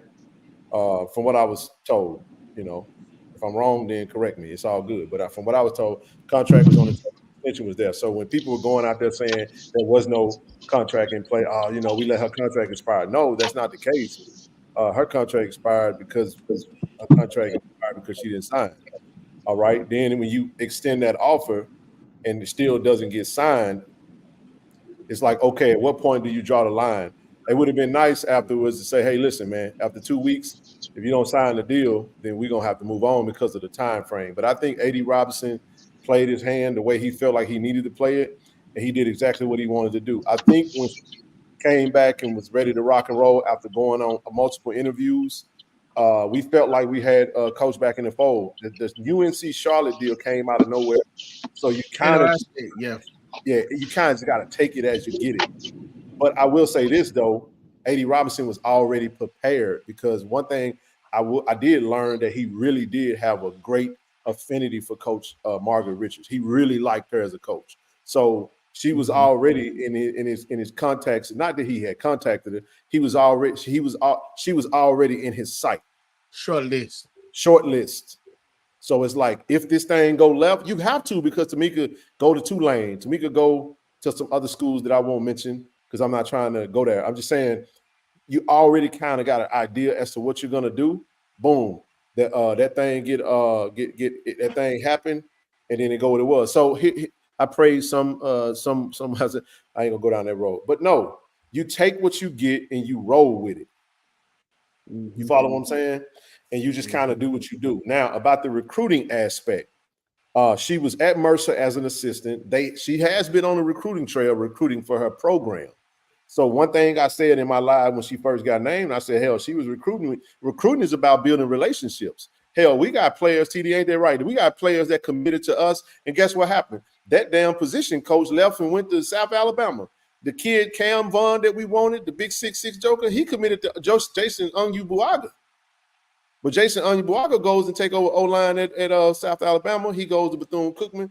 You see what I'm saying? It happens. So my point is, if she's recruiting already, hell, she can still go to those same recruits and say, look, I got my own program now. Come play for me. I was an assistant over here. You come play for me in Jackson now because I got my own program. So then she builds a staff. So so my point is, in a perfect world, that's why I said in a perfect world, you want your time, you want everything to fall in your lap at the time that it does, but that's not the real world. And I was saying, what better athletic director to have than somebody who we can trust, that has a plan, that had a short list, made a hire pretty quickly. From what I'm told, she pretty much already got her staff in place. We don't know what she's doing between now and then. We know the press conference is Monday, but she already possibly recruiting. I'm positive she's recruiting already. I'm also positive that she's already talked to a lot of the players that left into the portal that is still in limbo, that ain't got no home. You follow what I'm saying? So she's already made contact with those players. We already got a couple of players that I do know for a fact that's going to be returning. Go ahead, TD.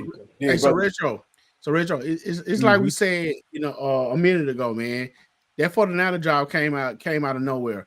I think all the the visit and in the interviews and stuff had kind of subsided. You know what I'm saying, for the most part. And then I think Coach, AD kind of felt like, okay, well, now that I guess what they were really looking for is no longer there, then hey, here we are. But then as soon as he got comfortable, then bam, there it is right there. And so the opportunity presented itself. She took it, and it kind of left this in the position. And I think that's how it ended up kind of playing out. That's the way it appears, at least. Yeah. And I get that. I understand that wholeheartedly. But I'm just saying, like, specifically with Tiger Nation, with Coach Richards coming in with her first year, she would need more support than anything, Yep. So let me ask this then, Ken. Sir Retro. I didn't get a chance to see Alabama A&M play that much. If y'all had a chance, what do y'all feel that Coach Richard missed the mark at A&M? The game that I seen them play, can you hear me? Go ahead, bro.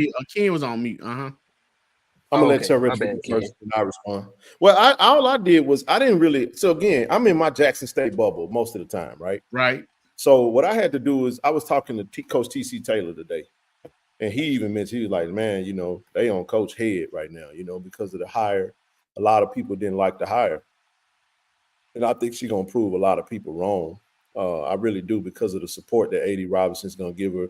She's a great coach, and I think she's gonna recruit well, and we're gonna help her. I had to go do my research, though. She inherited the program when it was in the toilet. So at the end of the day, yes, that's her record, but you also have to be able to explain it. When you go and break it down, just like you was able to understand, okay, damn. I mean, she hit a peak. She hit a plateau for her program. And then after a while, it just you tend to you got to do something different. After 8 seasons, you started off in a really tough spot. You grew that thing up into a great position in a great space. Hey, man, now you got to move on and do your next thing. So, damn, he said, why can't y'all please don't put no more comments in there. We'll give you the last few minutes to y'all to come up in here and talk about that. I don't want to get distracted on the bars. I got to get back to the show. But I will say she had 40 losses within the first 3 seasons, bro. First 2 seasons. You follow what I'm saying? First 2 seasons. She had over 40 losses. First season at the helm, she won 2 games. She was 0-18 in the SWAC, Sir Retro, because she inherited a program that had some NCAA issues. They had to forfeit. They had to vacate all of their games.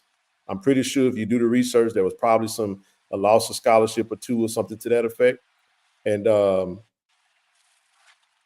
so, that's kind of the issues that you find yourself in, right?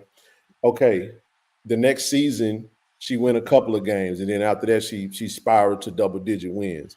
That's hard to do, bro. And most coaches don't come in and take over a program and just build something from scratch. So when you look at a record, a lot of the people that was on the internet talking about, man, she got a losing record. They didn't take the time to do the research. They just took the surface route to just say her record was losing. I'm sorry, it's a bad hire. Well, I can't say it's a good hire or a bad hire because I'm not the AD, and I don't know if I don't know what the AD was looking at, if I don't know the research that the AD has done, if I don't know the facts, again, I have to get out of my feelings and say, okay, again, we want to sell the program. Retro, you took the route of, man, we are on brink of a top mid-major program. Yeah, until the coach walks out the door and everything that's stable, that's under this coach's leadership is no longer there anymore. So now you headed for a rebuild. So at this point, that's kind of where we are. The portal's full, so there's going to be a lot of players looking for a home.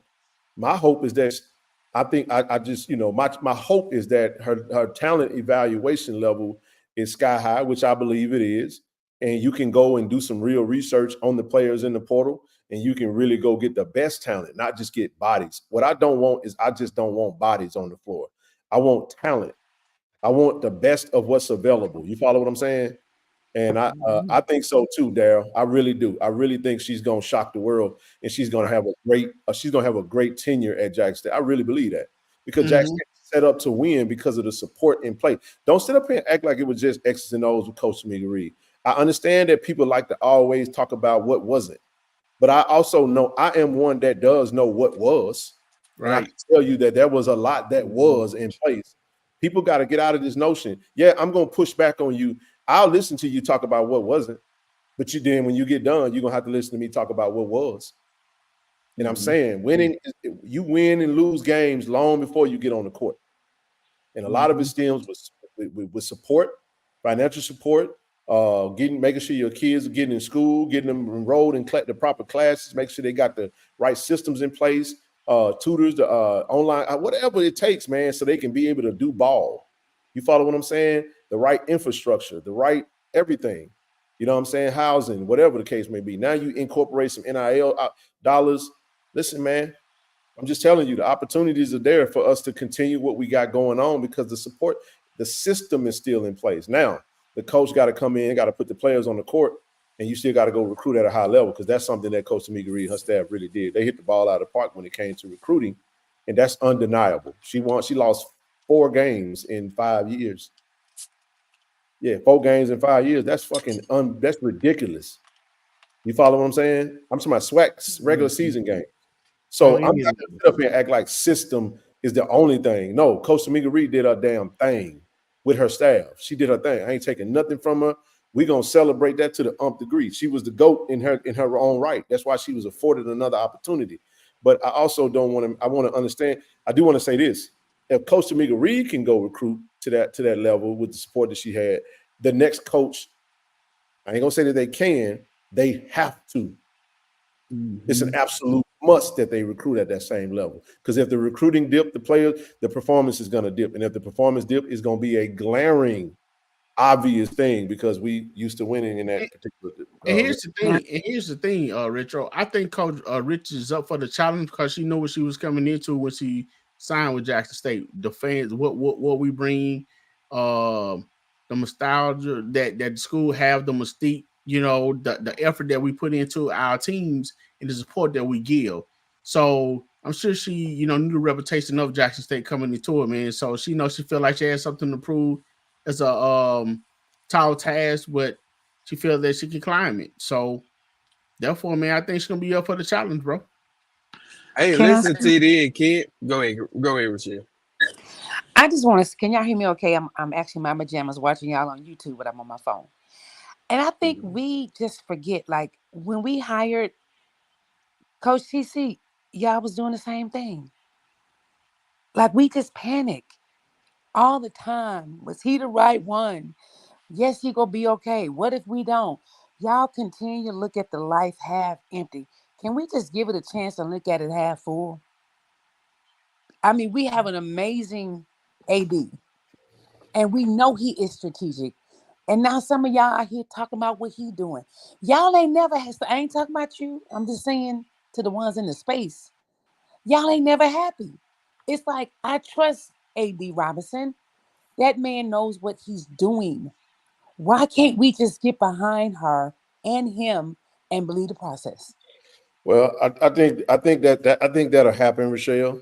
But Right. here's what I would say: there is still going to be those that they're not just going. It's not going to be just a blind thing. There's the questions are legitimate. You know what I'm saying? Because I just think that if you're going to question it, Are you going to support the team though? That's what I want to know. You also got to want the answers. You follow what I'm saying? Definitely. But are we going to support the girls? Are we going to support the team? I hope it better. You know what I'm saying? Well, don't just talk about it. Well, yeah, absolutely, Rochelle. I mean, like specifically with what TD and Ken was going into, you know, that's why I addressed Tiger Nation. Like, look, Zoe and Ken, y'all said this last week.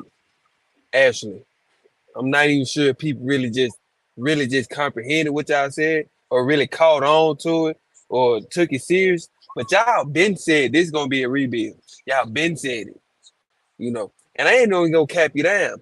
I didn't even take it that serious, you know. But it truly is gonna be that. But with the climate of how ones can recruit now, and you having a portal, Tiger Nation, you have the ability to speed rebuilds up. You don't necessarily have to wait that 2, 3, 4 years until that coach really and that team really catches stride. You gotta do that nowadays, you know. And then with, like I say, with how Ken, the TD, and Zoe ETC had broke down. See, I didn't know that we had number 3 players left on the team. I didn't know that at first, you know. But when that was presented to me, I'm like, oh, okay, well, yeah, you know what?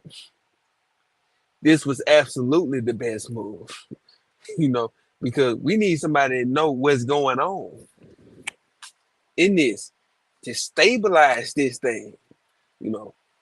And the best thing that we could do right now, especially with the climate of how college athletics is right now, is, bro, you don't have to sit back and, man, I'm gonna just let her build this thing. No, you can get active right now. It's presented for you to get active right now, and you can Retro, literally turn this thing around in a year. I think something that will help Go too, ahead, man. TD. I think a huge thing will help we curb our expectations. Mm-hmm. You know what I'm saying? Just let coach get in and do what she do.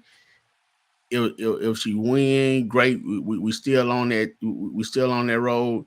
But if she has some bumps in the road, man, you know what I'm saying? We patch those holes with it, make those roads smooth for her. We don't make it rougher by, you know what I'm saying, constantly attacking. You know what I'm saying? Especially with this being in a rebuild situation. So, you know, like I said, curb the expectation. Don't expect to go play UConn next year. But if we get there, you know what I'm saying? Well, you know, T, that's why I said I'm gonna be reserved, you know, because obviously, right. you know, with it being a first year, you know, it is what it is. But I just want the fan base to know, like, look, the opportunity level has been presented for itself for specifically ones to be able to turn things around quicker than it used to be. You see?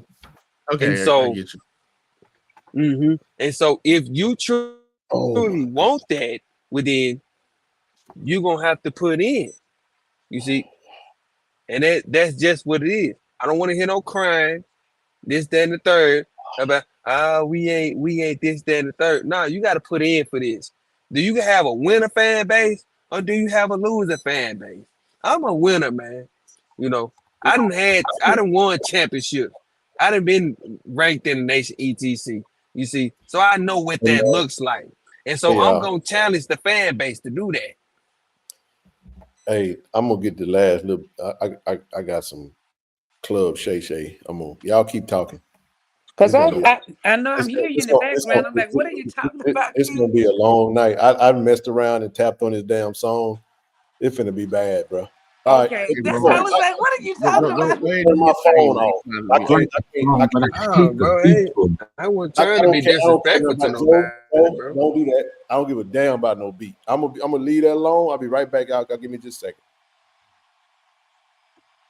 Oh, okay. Lord help today. Either way, TD. What I'm saying is, you know, the fan base have to. I be trying to paint things so the way that we can really receive it, because our fans are so emotional, bro. And I can say something they'll take completely wrong, you know. they got a little traumatized in them still. We still traumatized because I'm telling you, it's crazy. I'm just going, you know what I'm doing? I'm trusting the process. I'm going to give her the support. I'm going to donate where I can. And we going to be okay. Like, we are going to be all right, y'all. Just breathe. Relax, release. We're going to be okay. I promise you we will.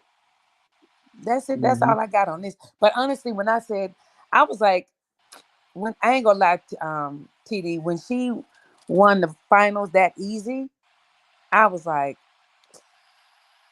what team in the SWAC is gonna make her competitive? Like close. When we won as hard as we won that final, my stomach was hurting. I'm like, ain't nothing in the SWAC for her no more to prove. Like nobody came close to her this year. Do y'all realize that? Like it was Stop, Michelle. Stop. I was an easy win. That was my thinking, Ken. I gotta I stop know, You but go can't, ahead. you can't do And that, Rochelle. Hold Go on. ahead. I In can. basketball, Mm-hmm. winning the SWAC is not the goal. I know It's that. not. No. I'm not saying you. I'm not. I'm just being. No, I got what you're saying, but Ken, I was looking. I was like, damn, we beating them so easy this But year. we ain't win no games against. We ain't win no. We didn't win the NCAA tournament game. Correct. We never. You know what I'm saying? Like there was a lot. There was a And lot of meat on the bone. I don't think have we ever went past the first one ever? I don't think we have we? No, we were close. We were right Yeah. there at LSU. UConn wasn't there. Tilly did her thing, Yeah. and Angel did her thing. And I just think in basketball, the goal is the national championship. We're Yeah. not playing for a celebration bowl, a True. participation trophy. If you are a terrible conference, you're still going to have a champion. But what Yeah. you'll see happening is that the champion will be like 13 and 17. You see what I'm saying? Yep. If Yeah. Oh everybody's no, so, I agree with you on that. Even when Sadie McGee was there, we never went past that. but here's what I would say. If her goal was to get to the next level, which I know it was, Yeah. then mission accomplished. Her Definitely. goal was never to turn Jack State into this long. She was never, and she don't have to. I'm not saying that. Tamika's goal wasn't. Her goal was to be the best she can be for as long as she Period. could until she get that next opportunity. So mission accomplished for her, and Accomplished. we celebrated. We're proud of her, and forever, because that's what her goal was. Yep. All you can do is chase your goals, and That's your it. goal does not have to be what everybody feel like they want you to be. No, Tamika's goal was her goal, and her goal Yep. was to get to the next level. Now, I hope she win at the next level so she can get to that Man. Power 5 level and really take over and really make some serious money. Because the head coach at Ole Miss making $1 million a year. Are you wait a minute? Is Oh, really? Yeah, it's SEC. But Don State making like $3 million a year. Coach Yo making okay, like but let me ask you 500. this: is Ole Miss is considered a Power 5? Hell yes, SEC. Yeah. Oh, any SEC? No, the reason I'm asking that question is that because I know she was at a PW. That's why I'm asking the question. I don't think I'm the only one that don't know this, so I'm here to ask the questions that other people may not know. So I got what You good? No. I'm not asking that as if you're supposed to know. I'm just saying, hell yeah, like she said. I'm just talking shit. You know, this little bro right here. You know what I'm saying? But no, thanks for letting me know that I didn't. See, Michelle, what they don't know is they don't know how we talk when we on the phone. We be, you know what I'm saying? We talk, we don't hold back. No, You know but listen, saying? Ken, you know what's the trip is that the pockets run so deep. Can you, man? So what's gonna happen though is we got to get our community on board to make sure we got what we need. There are some HBCUs that are doing their damn thing right now. Okay. But I want to say this to Bertro. Bro, I appreciate you for coming up because what you're saying, bro, you're really speaking for the people. And a lot of people have this same perspective. And I thank you for coming up because I'm going to shut up and let you keep going because you have to express yourself. And let's have what we say. Let's have dialogue. Dialogue. It's a good dialogue. Because at the end of the day, I know Retro going to put his money where his mouth at. You follow what I'm saying? Every time. 100. Hey, do I need to play the video, Retro? Now you got to do it, bro. By 40. By 40. This is where the JSU by 40 came from. Just so y'all know. I know that the AD they spent off of it. But hell, when TD was in there recording Willie Simmons after I I just about to ask him, did Willie Simmons ever catch up with you?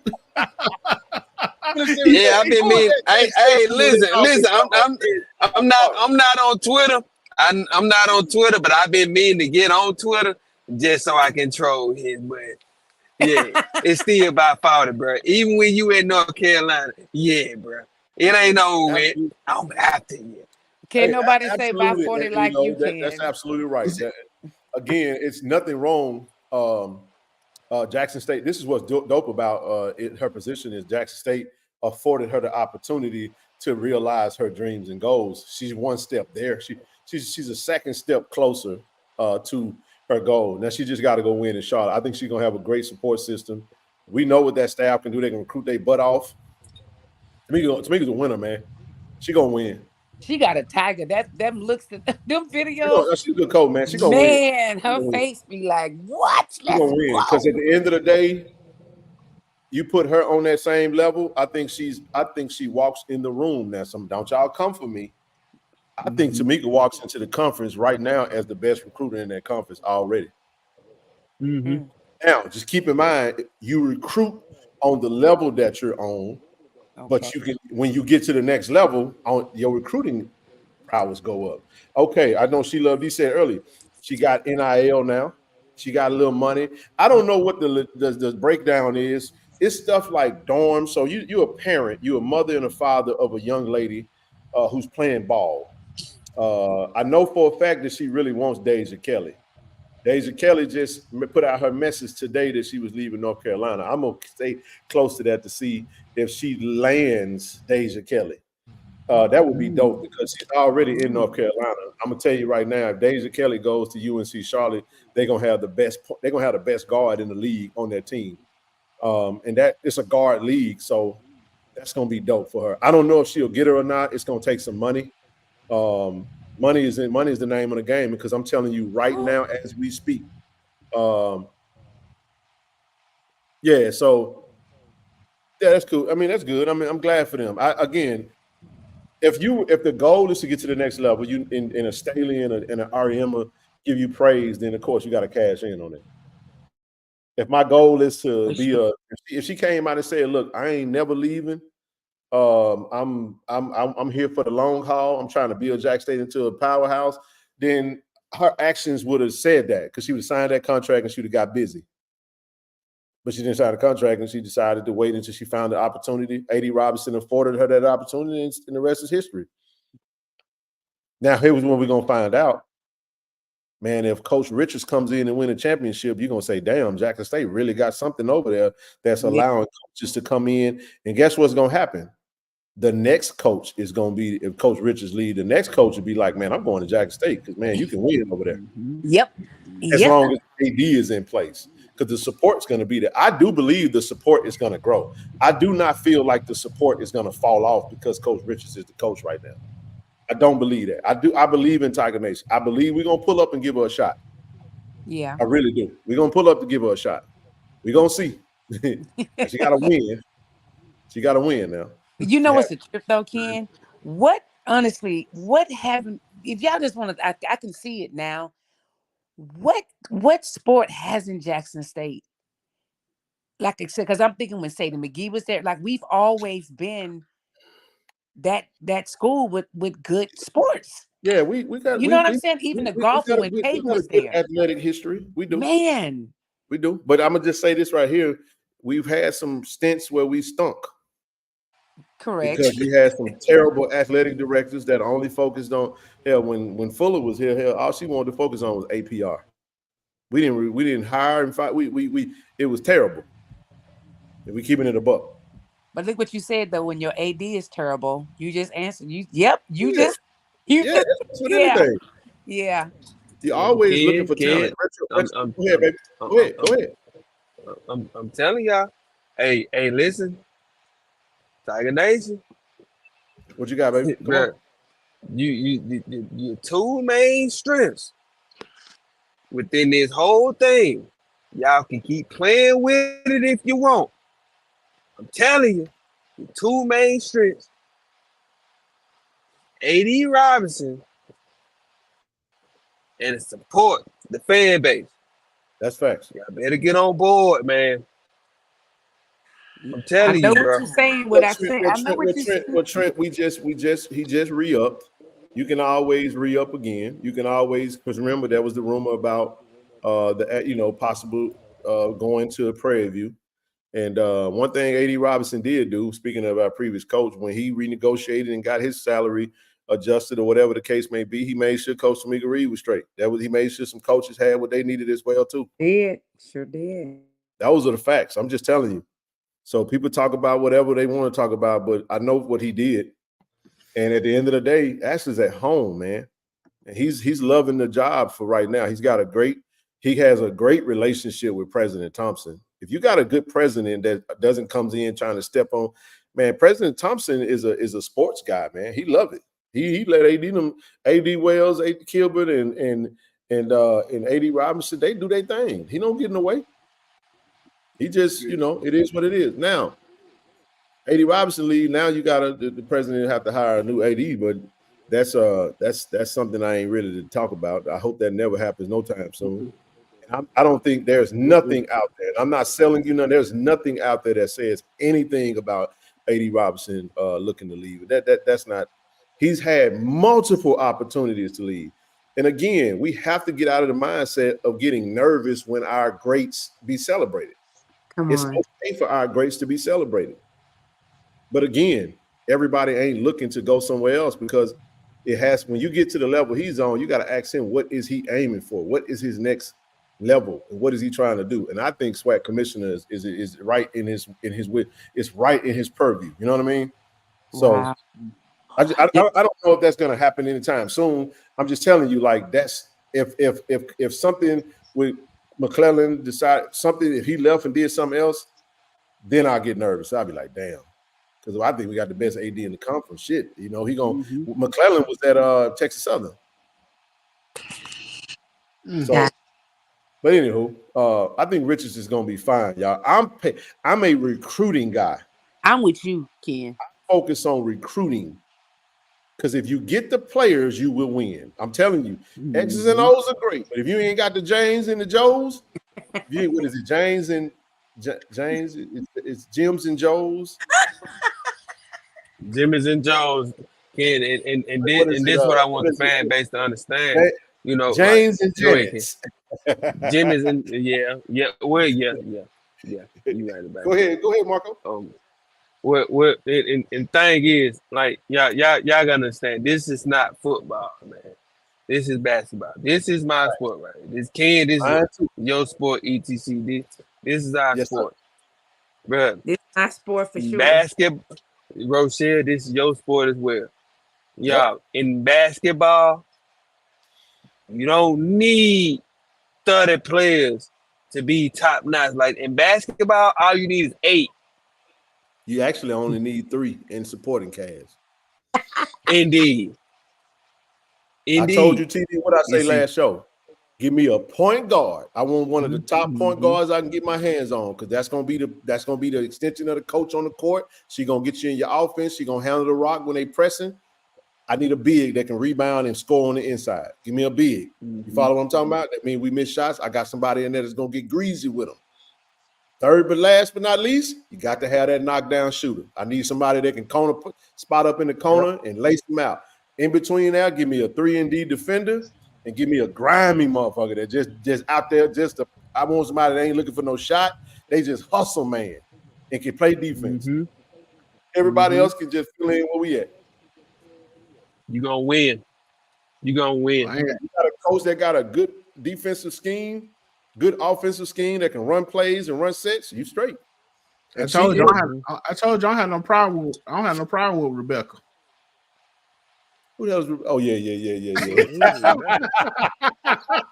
hey, Mary Beth. I think I put it together. Sally Suki. Listen, dog. I was at UT, and I watched.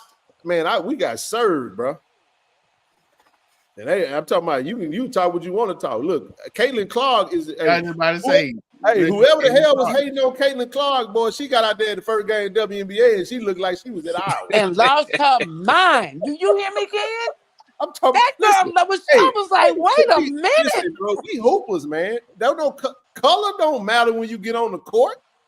Nah, it don't matter. Can you put the ball in the hole? Mm-hmm. Can you put that orange ball in that damn hole and hit them white nets? That's all I care about. That other shit don't matter. That girl can hoop, man. Well, kid, the only reason I said 8 is because when my main ones come out, I just need you to sustain. Don't lose me the game until they catch their breath. I'm with you 100%. Until they can come back in. 8-man rotation. I'm with you. Mm-hmm. I'm with you. Listen, man, listen. I'm excited to meet Coach. I'm pumped up. Hell, I'm here. I am here to meet Coach. We're going to meet him. My support gonna go twofold because I absolutely want this coach to succeed. You see, I think she's gonna succeed, man. I think she will. I looked at Alabama A&M, who I think everybody would deem as the favorite. The best player that she brought in from Arkansas Pine Bluff is Karai Beck. That center. Hell no, that wing guard chick, the one that tore her Achilles. She tore her Achilles against us. You remember the one that went down? Yeah. 15, she was killing our ass. Oh, that girl was getting buckets. She can go, bro. The little scrappy guard went with her. She can go too because she's a fiery guard. What was the girl named Pete? The center, the big girl. I want Pete, man. I don't know if she out of. You is tickling me. Your face expression is tickling me. No, I want Pete, man. I ain't seen Pete commit. Did Pete commit to Alabama? Is she still in the portal? I thought she entered the portal. Was she done? And Pete was balling too, man. She had some bigs. Hey, I like Pete, man. If she get, I love to get over at Jack State. Daphne, don't leave us. Stay at Jack State. Yeah. Hey, kid, go get that little scrappy girl from Valley. When the point guard was standing there just holding the ball, she just took it. About 5 seconds left. I sure go up there and talk to her. Hey, you know what I'm talking about, kid? Kid, I just gotta say it. I'm glad we're speaking on this because I need the fan base to understand that this is possible. It is. It's possible in basketball. In basketball, family, listen to me. You can get that win in that tournament. I'm telling you, you can. With that right combo, family, you can get that win in that tournament, man. I'm telling you. By 40. We've done it. Hey, Dallas done eliminated the Clippers. Damn. You see what I'm talking about? Oh, man, Pete committed to Texas Tech. Hey, man, she's solid, bro. Hey, listen, Coach Don Thornton had a hell of a roster. She had the big girl that she got a big that committed to Ole Miss. She had Zay Green got committed to Alabama, and she got Pete that committed to Texas Tech. And Coach Tamika Reed was kicking her ass. Mm-hmm. I'm just kicking her butt. Kicking her butt. Kid, listen to me. How I know it's possible, brother, is when I was at Callaway, brother. Yep. We weren't ranked at all.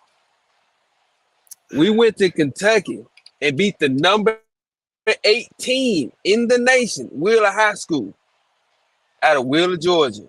And that next week, they was number 8 now. That next week, we was ranked top 25 in the nation. Just off that one game. Hoop was hoop.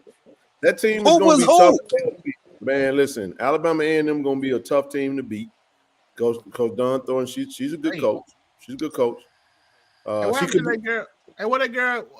that girl that was being Mike Tyson with on UAPB team? Where's she at? She was on I'll take over in Jackson. Hey, what they say? Kid want a Pat Beverly. I want. Hey, look, man. Hey, if you ain't got the talent, if you lack talent, I need you to have a lot of heart and a lot of grit. Mm-hmm. Give me a lot of heart and a lot of grit. If you can't score, lock some up so they ain't gonna score either. Feel me on this. You can feel me on this, right? Mm-hmm. Man, don't drop no bars, James. Don't do that, bro. We good, bro. We gonna come to that later. I got all night to listen to K Dot. Don't do that. Don't do that to me. All right. I played a game. Go ahead, King. I played a game, Retro, that was just when you lack talent, you got to do the stuff that the best players don't like to do. You got to become a specialist. Man, box out every single time. I'm gonna put my ass on your kneecap now. I'm keeping it a buck. Dennis Rodman. I'm gonna hit you right there. I'm gonna hit you right there between your hip and your kneecap. Elbows out, elbows extended. I'm going wherever you go. Ball gonna fall right there. Guess what else I'm gonna do? If I'm guarding you, my eyeballs is in your chest. Mm-hmm. I'm gonna run on offense nonstop. Because I'm just telling you, those are all the little things. You don't have to be talented to hustle. You don't have to be talented to learn how to play defense. Rebounding is a skill, brother. Can I say one thing? Yes, ma'am. Go ahead. But those who, boy, when he said my eyeballs is in your chest, because you can move your head all you want to, but your chest don't go nowhere. Your chest, your chest go where you go. Yep, it goes. That I'm was right there with you. I'm in you. I'm going. That was one of the things I was called. Yep, that was one of the things. I'm trying to take the man that's playing against me hard out. Because I know you probably can out athletic me. Now I can shoot though. Don't get me wrong. I was a shooter too. So on offense, it was more about you know who I played my game after, and that's why I understood Steph Curry, the moving around. It was Rip Hamilton. Y'all saw how Rip used to always move through the lane, and he was always running and moving and cutting off screens, and he stayed moving. You hate guarding people like that. Man, I be playing picker. Mm-hmm. They like, bro, stop running, dude. Stop moving around, bro. Shit. I'm like, what you want me to do? Stand here so you can just be an easy defender? No, I'm gonna do the stuff that's gonna annoy you, and I'm gonna get easy buckets off extra, rebounds, hustle, box out, and that's what we gonna need. We need some effort. We need some ladies that's got that effort in them, bro. We gonna need them effort players. We need a Denise Rodman type of. I think this season gonna be clunky because of how late in the game we are with recruiting. We're gonna have a clunky like the team. You try to build it as best you can. Coach Richard's gonna build it as best he can. So you try to keep as many players as you can in the fold, and you bring them back. See, Rodney, no, this is my boy right here. This is my brother right here. See, Rodney, no, bro. Tell him, Rodney, how we play, bro. If I ain't gonna look, if I'm on a team, see, we can shoot. I can shoot, but if I'm on a team full of like scores, and I know my touch is gonna be limited, I'm just gonna kill on the inside. And I just think that lacks a lot of times in these games. So a lot of those players that stood out to me when I was watching them this season, man, I love the Jaleel Hickmans of the world. She wasn't a scorer, but she did a lot for you on defense. She was a defense disruptor. She was a disruptor. She was a rebounder. Layla Walker, grimy, gritty on the inside. She scored when you needed her to score, but Layla Walker was really there. She was batting shit. She was whooping shit on the inside. She was whooping. She was a great defender, great rebounder. You got to get them girls back. If they not going nowhere, I need Jaleel Walker. I need Layla Walker. I need Jaleel Hickman. I need Haley Breland. I need all of them back. Because Haley gonna flourish. Yeah, that type player I will. Haley gonna flourish, and because Haley, Teely gone, Rook gone, she gonna be the star. And I'm saying that what I'm saying to there you go, Zeke Cook style. There you go. I love Zeke game. Zeke was a hustle guy. You follow what I'm saying? But I played like Zeke, but I could shoot a three at a high level. So my point is, if I'm a Haley, if Haley ain't don't go to no other FCS program, she might get an opportunity because she got a good talent. But if it ain't really what you want, man, stay put. Stay put. Come on back and be a star. Hey, Ken. Yeah, bro. I'm trying to help Coach Richard recruit. So this I pulled up. Unfortunately, I pulled up the UAPB fight. I've never seen it before. I'm trying to find her. We need to go get her. Well, I don't know if she'll want her. Hey, she might. It wasn't like she was fighting UAPB. Man. She wasn't fighting Alabama. Man, look at TD.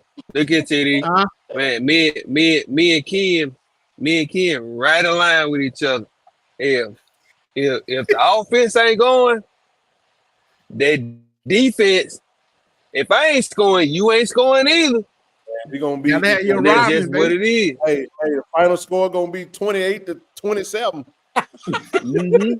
You ain't scoring either. Hey, I'm not playing. Here's the other thing, man. I want I would build a team based off of the fundamentals of the game. That's what I would. Mm-hmm. I need a really good dribbler of the ball. I need somebody that can handle the rock under the pressure.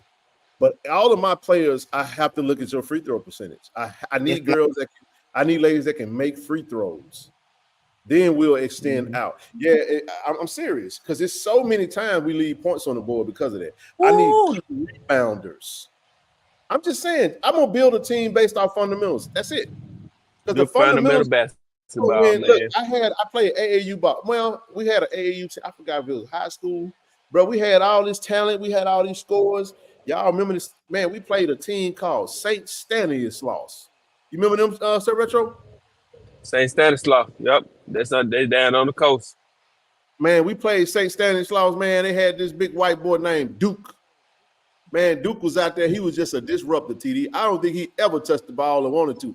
All he wanted to do was get a rebound and play defense, and he was going to put his body on you. And he disrupted my game. But listen to me, bro. We lost by 30 goddamn points to St. Stanislaus. They were one of the most fundamentally sound teams that I had ever seen in my entire life, bro. Yep. I'm talking about they looked like the poster child for when you run them plays. Elbows out, box like pass, bounce pass, jump cut, bro. It was like layup. We just hooping, man. Them jokers kicked out, bro. That's TD. St. Stanislaus is one of them teams that's down on the coast. They down on the coast. All I remember, they were red and white. I don't think they had boys. no hey, I don't think they had no brothers on the team, not one. Hey, it's a retro kid, Michelle. Go get you a Dennis Rodman Peak Shack on the butt. CD, St. Stanislaus, they down on the coast. They play fundamental basketball. Now we beat them by 30. That's only because. Go ahead, Ken. Let me ask you this: is she going to Charlotte? Because if she ain't going to Charlotte, then it don't make no difference if she related to the guys. Is she the one from Wiggins? If she the one from Wiggins, yeah, she related to one of the coaches, and that's how she got here. That's cool. My question is she going to Charlotte? Well, I mean, if she ain't going to Charlotte, that ain't got nothing to do with Coach Richards going to talk to her. You gotta go talk to her. You gotta go shoot your shot. Shoot shots. Yeah, we shooting at everybody. Everybody finna get shot. But I think and if she not, and again, if she's not coming back, that's cool. I wish her well. I love Haley. I really do. But I'm just saying, I was just mentioning. I'm just mentioning like she could be a star on the NXT. And if she ain't going to Charlotte, then the relation she had with the coach don't mean nothing. Nope. I'm just saying, if she go to Charlotte, then that's cool. Then okay, she went with a relative. But if she gonna end up at another program, then that's a moot point. That don't mean nothing unless her relative is telling her don't go to Jackson State, and then that's gonna be another conversation that we gotta have because that means something else. That would mean that the staff that left don't want to see Jackson State successful. Got to deal with that. That might be in play. I'm not saying that is, but if that's in play, we're gonna call it out, and it is what it is. You don't want me to put that. Kid, don't do great. Pardon my language, but no. I'm saying no. To Miss Susie, that's a great point. So if the point is, and maybe she just don't want to be there no more because she came for her relative and she got other opportunities. She was a Danny Dozen. She was averaging 25 a game in high school, and her stock could be up. She could have already. I got an opportunity somewhere else. That's good. That's cool. If she end up somewhere else, that's great. But my thing is this right here. If she ain't going to Charlotte with her relative, then if I'm Coach Richards, I'm absolutely going because Haley's a sophomore. Hell yeah, I'm gonna ask her to stay. So can I ask you a question then? Yeah. Can players reach out to other coaches before they go into the portal? Is it anything they can? I'm gonna tell you, let me say it this way. That happens every day, all day. Yeah. Okay. Now there are rules in place that govern you accordingly, but we already know. Hell, how the NCAA gonna know who texting who calling who? Gotcha. I'm just asking because let me say this. I mean, I'm gonna close my eyes and say this. I don't give a good goddamn who related to who. In no capacity. Everybody is going to get a phone call from me if I'm Coach Margaret Richards. You are going to have to tell me no. And you're going to have to tell me no more than once. because I need a team and I need to see what I have. If from those conversations I end up with 5 players, I got 10 scholarships. And now I know what I'm working with. True. Okay. Hey, Ken, and you know, Coach Taylor said something on the interview with Rob, Jay, and Jamie the other day about bigs, about being in the trenches, and he was saying that position is hard to fill for our league for the simple fact a lot of the big schools just go grab those players up just for debt. Stockpiling. Wow. You know what I'm saying? So a lot of time, I mean, that could be the same thing in this situation right here. Don't go be on somebody's bench because happens all the time. But I'm gonna ask you this, TD. Okay, so specifically with basketball, what do you refer to as bigs? Well, I wasn't speaking on. I was speaking on numbers in football. Yeah. I represent old linemen. I was saying, but that was Coach Taylor. But it translates to other sports. Meaning, I would just go get a player from a smaller school. That's a good time. That's a big time player. For example, let me use Tilly as an example. Tilly got opportunities galore. Mm-hmm. Tilly was the best player on the floor next to Paige Beckers and Aaliyah Edwards in that UConn Jack State game. Okay, she dropped 25 points in the game. She was a star on the big stage. So that has afforded Tilly several opportunities. You know what I'm saying? Shout out to Ms. Bowler. I talked to her on the phone. She got some phenomenal opportunities, and I'll just leave it at that. You know what I'm saying? So, but here's one thing that's important to the Bowler family. What's important for her is to not go somewhere where she's going to be brought in just for depth. This is her last season. She has to make sure that whoever brings them in, she's going to be on the court, possibly start. That's the goal. You know what I'm saying? So, but what happened is you use Didi, for example. And I told Didi this. I'm like, make sure you go and make sure you talk to them about how they really going to use you. Now, you got to go put your work in, but you don't want to go nowhere and just be FBS depth and just sit there, get a few snaps here and there. Ideally, you want to go in and really look at possibly being a starter. And if he's a starter for FAU, that's dope as hell. He got tickets for us too, TD. If we get a game close by, you know, we good to go. We good. We in that thing. You know what I'm saying? I'm gonna support. I don't know if a game closed by. It was a plane closed by though. Hey, somebody they gonna be playing somewhere. Hell, they might be playing in South Alabama or some shit. We don't know. I'm just saying. It might be something like that. They're in the Sunbelt, I think. They're in the Sunbelt, ain't it? I think so. Either that or Conference USA. I think they're an American though. They might be an American. Florida Atlanta's an American. But my point is this: those are the types of things that you. It might be in the Sunbelt. I don't know. It's one of them. It's AAC or Sunbelt, one or two. But my point is, whenever you looking for the opportunity, that's why you gotta have a good support system. Most of the people that we're talking about got a good support system, and their families will advise them on what's best for them. And you just kind of go from there.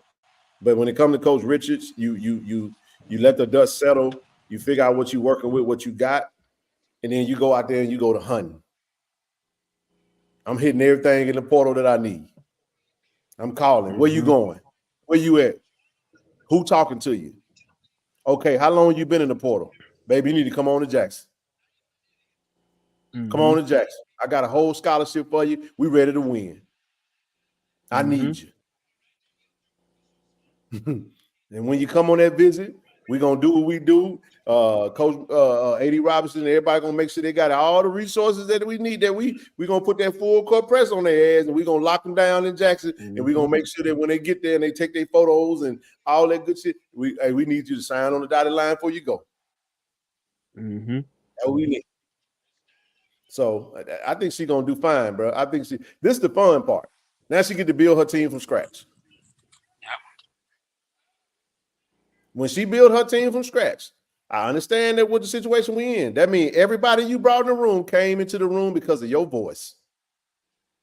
You don't have to spend no time trying to convince a player that once played for another coach and they have to get acclimated and adjusted to your coaches. They still got to do that, but at the same time, it ain't no this person came in and this how it used to be. No, you here because I wanted you here and you agreed from our conversation that you were going to come play for me. So it's a lot easier. You already kind of had that relationship according to that. So we kind of in a good situation. Now we got to go put it together.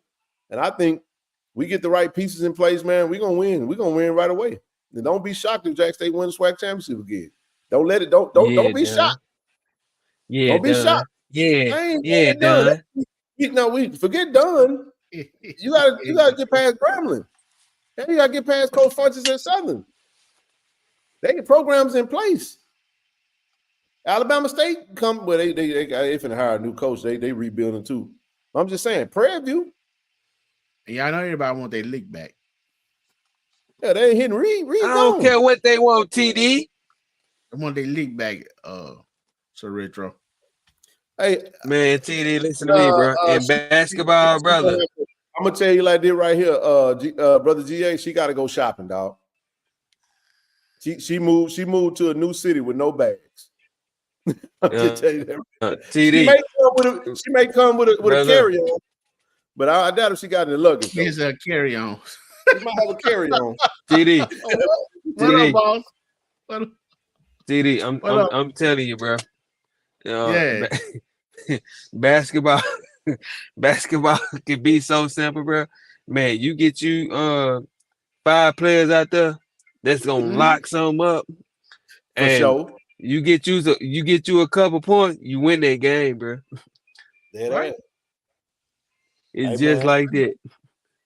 I need defense and rebound and win games, bro, all day long. People are always talking about Michael Jordan had 6 rings, but boy, I'm gonna tell you like this right here. Dennis Rodman on that back stretch was a real important piece. Yes, he That was. boy didn't give a damn about getting the ball. He just wanted. He was getting rebounds and playing defense. He pinching jokers on the ass. He smacking them on the booty. He was doing all diving for balls. You know what I said earlier, you got to messing with Shaq. He had everybody ready to fight. I'm serious. That's what they mind.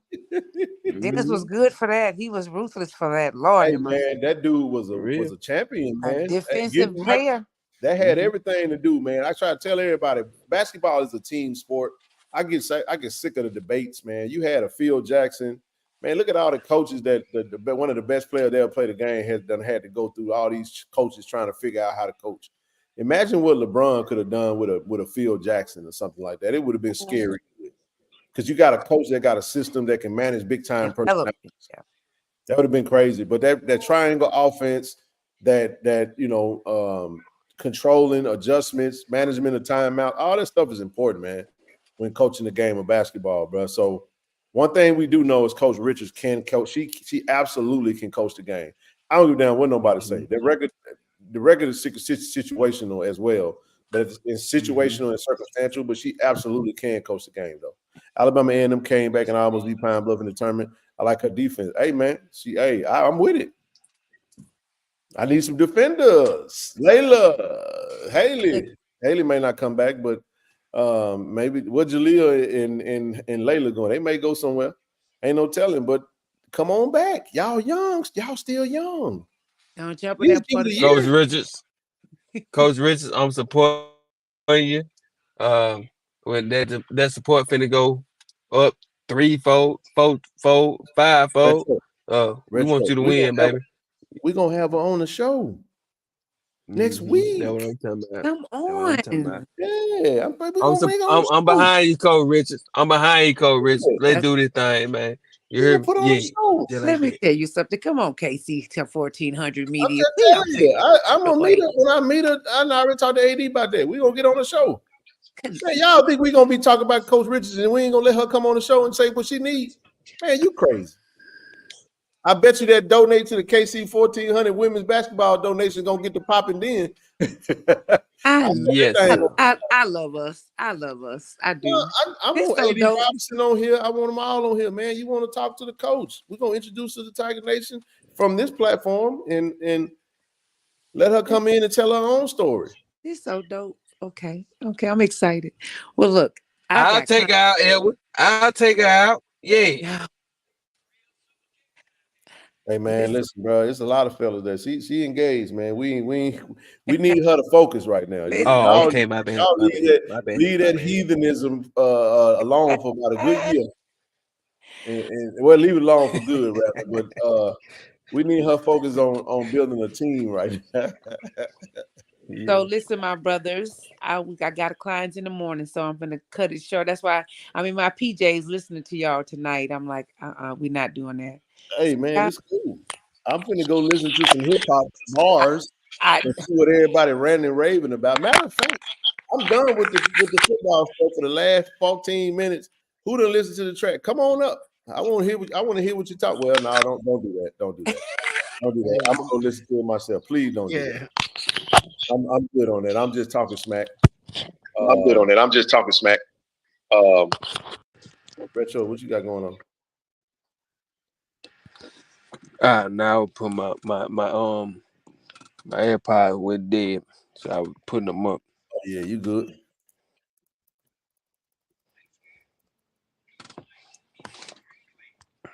Hey man, we got a new commit. We got a couple of this. From what I was told, I'm on good confidence. Y'all don't go tell nobody. But from what I was told, a birdie said we got a couple of players supposed to be committing tomorrow. And I ain't talking about the transfer quarterback that y'all saw from the interview. Dope interview by Corey, as always. But we got a couple of players supposed to be committing on tomorrow, man. Football now. I ain't gonna spill it for you.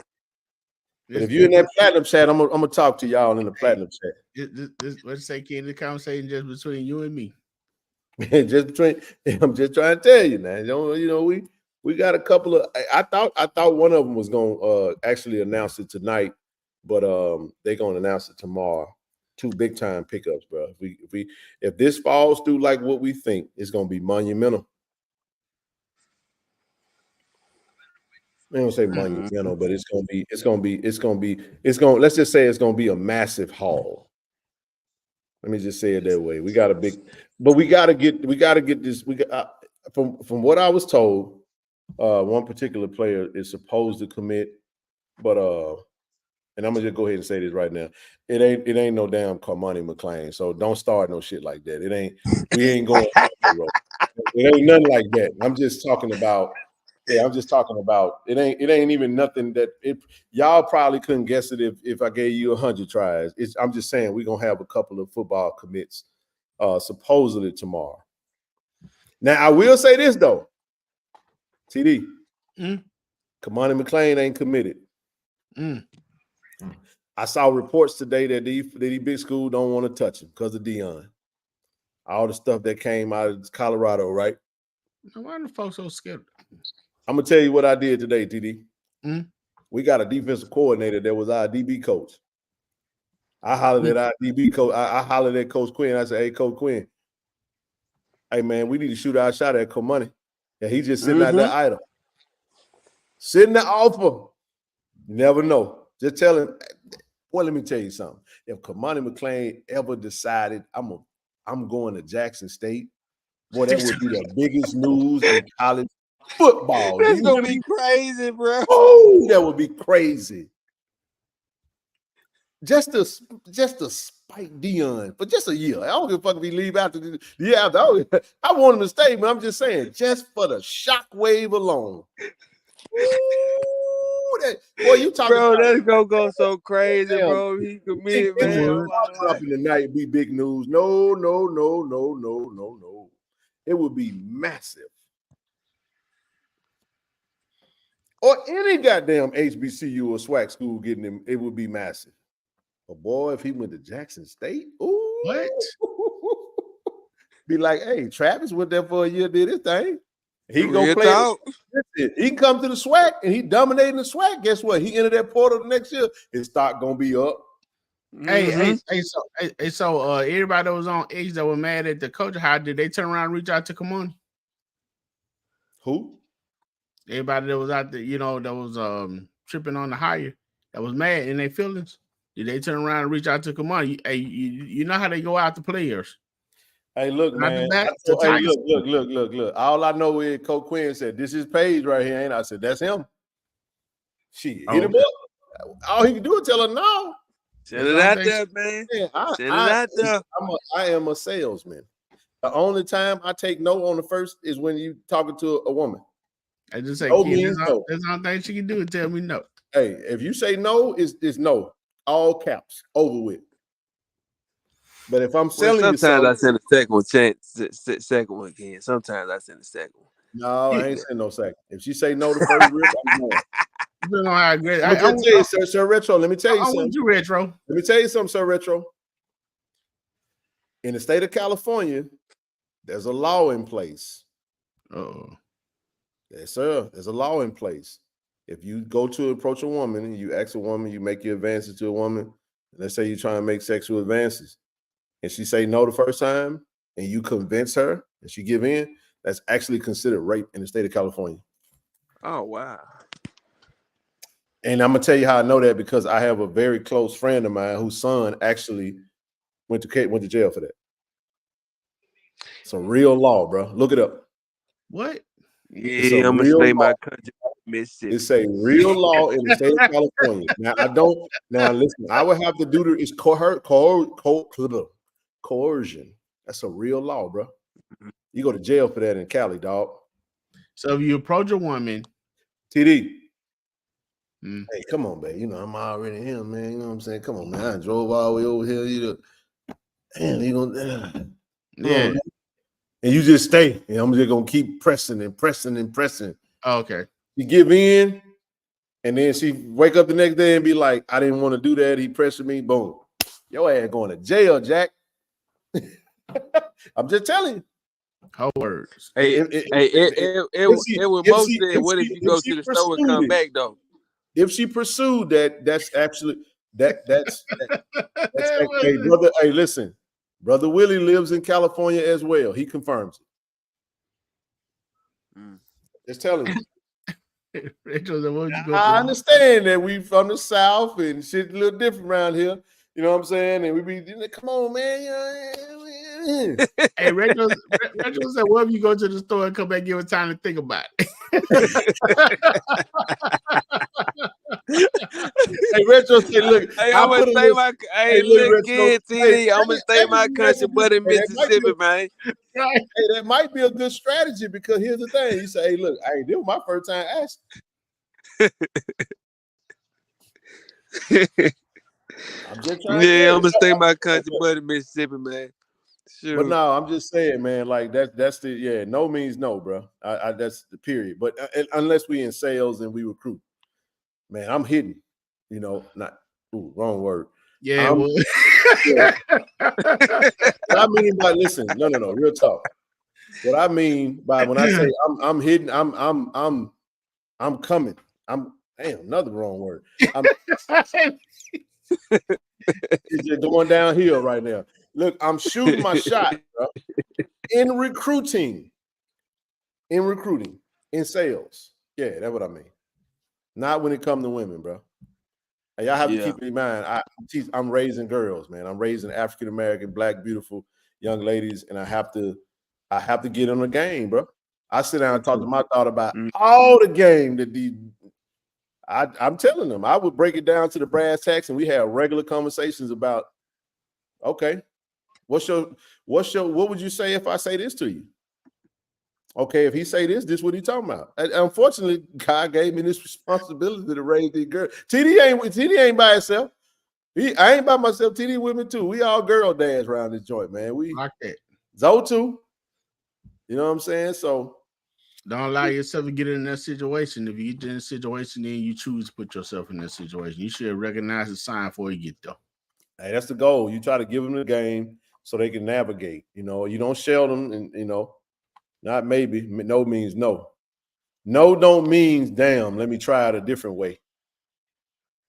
And I'm just telling you, in that state, it blew my mind, bro. Because when I found out that had happened to him, I was like, "Are you serious?" It was like, "Yeah, bro, that's what happened." I was like, "Damn." And I think it was, Black young man dealing with. I think she was white or a different race, and the next day you wake up and you're like, "Damn. I got a body on me now. I didn't really want that." And then I think what wound up happening is I think she wound up telling her people, her folks, and her folks pressed the issue, and they applied pressure, and according to the law, he was convicted and actually served like a couple of years. Like I know he was in there for over a year. 100%. Yeah, bro. That's a real law, bro. Man, what I'm saying is legislation can pass any type of law, bro. There used to be a law under slavery after the Emancipation Proclamation, bro. They passed a law that slaves that weren't, you get arrested for not have actually working. Yeah. So you're free to go, but if you don't find a job, I can pass a law that says if you're not working, and I gotta put you right back on the plantation, and I can sell you right back into slavery. Mm-hmm. I mean, you're getting pencil whooped for eons, bro. So Yeah. That's right, brother Willie. All fellas need to know. You have to teach the young men the same. You know what I'm saying? That's right. But hey, man, great heck of a show. Very unorthodox. A lot of rap bars and stuff mixed in there. See, Unstoppable 25. That's why I want him to come. Me too. Ooh, it'll shake shit up. Ooh, it'll shake some stuff up. And I'll just say, look, come on over here and let us develop you. Don't go to no JUCO. Cause all you're gonna do is go to JUCO. Because if don't nobody sign him, he gonna go to. Why would you go to like no Slate? Don't go to no goddamn Tyler Community College or no Kilgore. I mean, go to no Blinn. Why would you go to a JUCO? If all you're gonna do is go to a JUCO, play one season, and get your stock back up, and then go hit the Power 5 level again, you might as well give this HBCU route a try. And if Deion is the one that's putting the, I'm not saying that he is, so don't come to me in the chat and say nothing to me in the comment section, because I will, block you if you get ignorant. But all I'm saying to you is, if that's what your goal is, then why not come to, come play for us. And when you get here, we're going to try to keep you longer. But I'm just saying, you just got to earn your way out of it. Travis did it. Your former teammate just did it. He was a 5-star. You saw what he did. Why not? I love it. I'll say this, Kim. Yeah, go ahead. You got the last word. I'm done. Before you close it out, one, come on, go ahead, come on, bro. But number two, Tiger Nation. I'm telling you, bro. If you want to see, matter of fact, if you want to help this process in terms of basketball, speed up in terms of, because we know typically it takes about 2 or 3 years to really rebuild a team. But if you want to see this thing sped up, join the NIL chat, bro. Facts. Hey, shoot me an email, man. We got plenty of openings at KC-1400 Media Group. Just send me an email. Say, man, I'm interested. I want to join what y'all doing. Hey, man, I'll talk to you about how to join us, and we'll add you to our chat, all that good stuff, man. And we building right now. We building right now, bro. For real, for real. And let me say this about this comment that I just saw. Yes, Kamani looking for money, but that don't mean it doesn't. If he ain't. Kamani should have been off the board.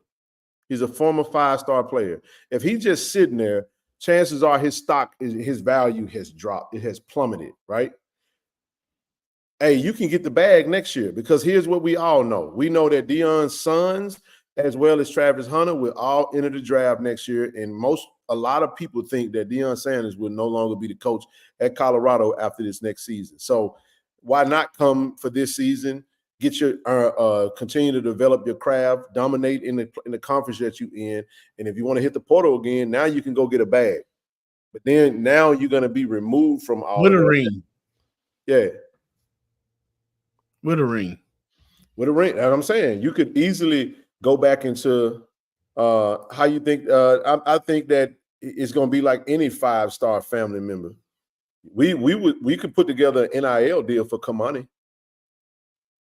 We can offer a bag. You telling me that we can't raise $50,000 to $100,000 to pay Kamani McClain? You shitting me? I bet you we can. I guarantee you we can, and we can do it through the KC-1400 Media Group. I'm just telling you what I know. I know we can. So if you listen, I'll pay for a season. because of what it's going to do for us in all the other aspects. We need a cornerback. We need another cornerback. I'm just talking. I'm not saying that's going to happen. I'm just giving you a selling angle.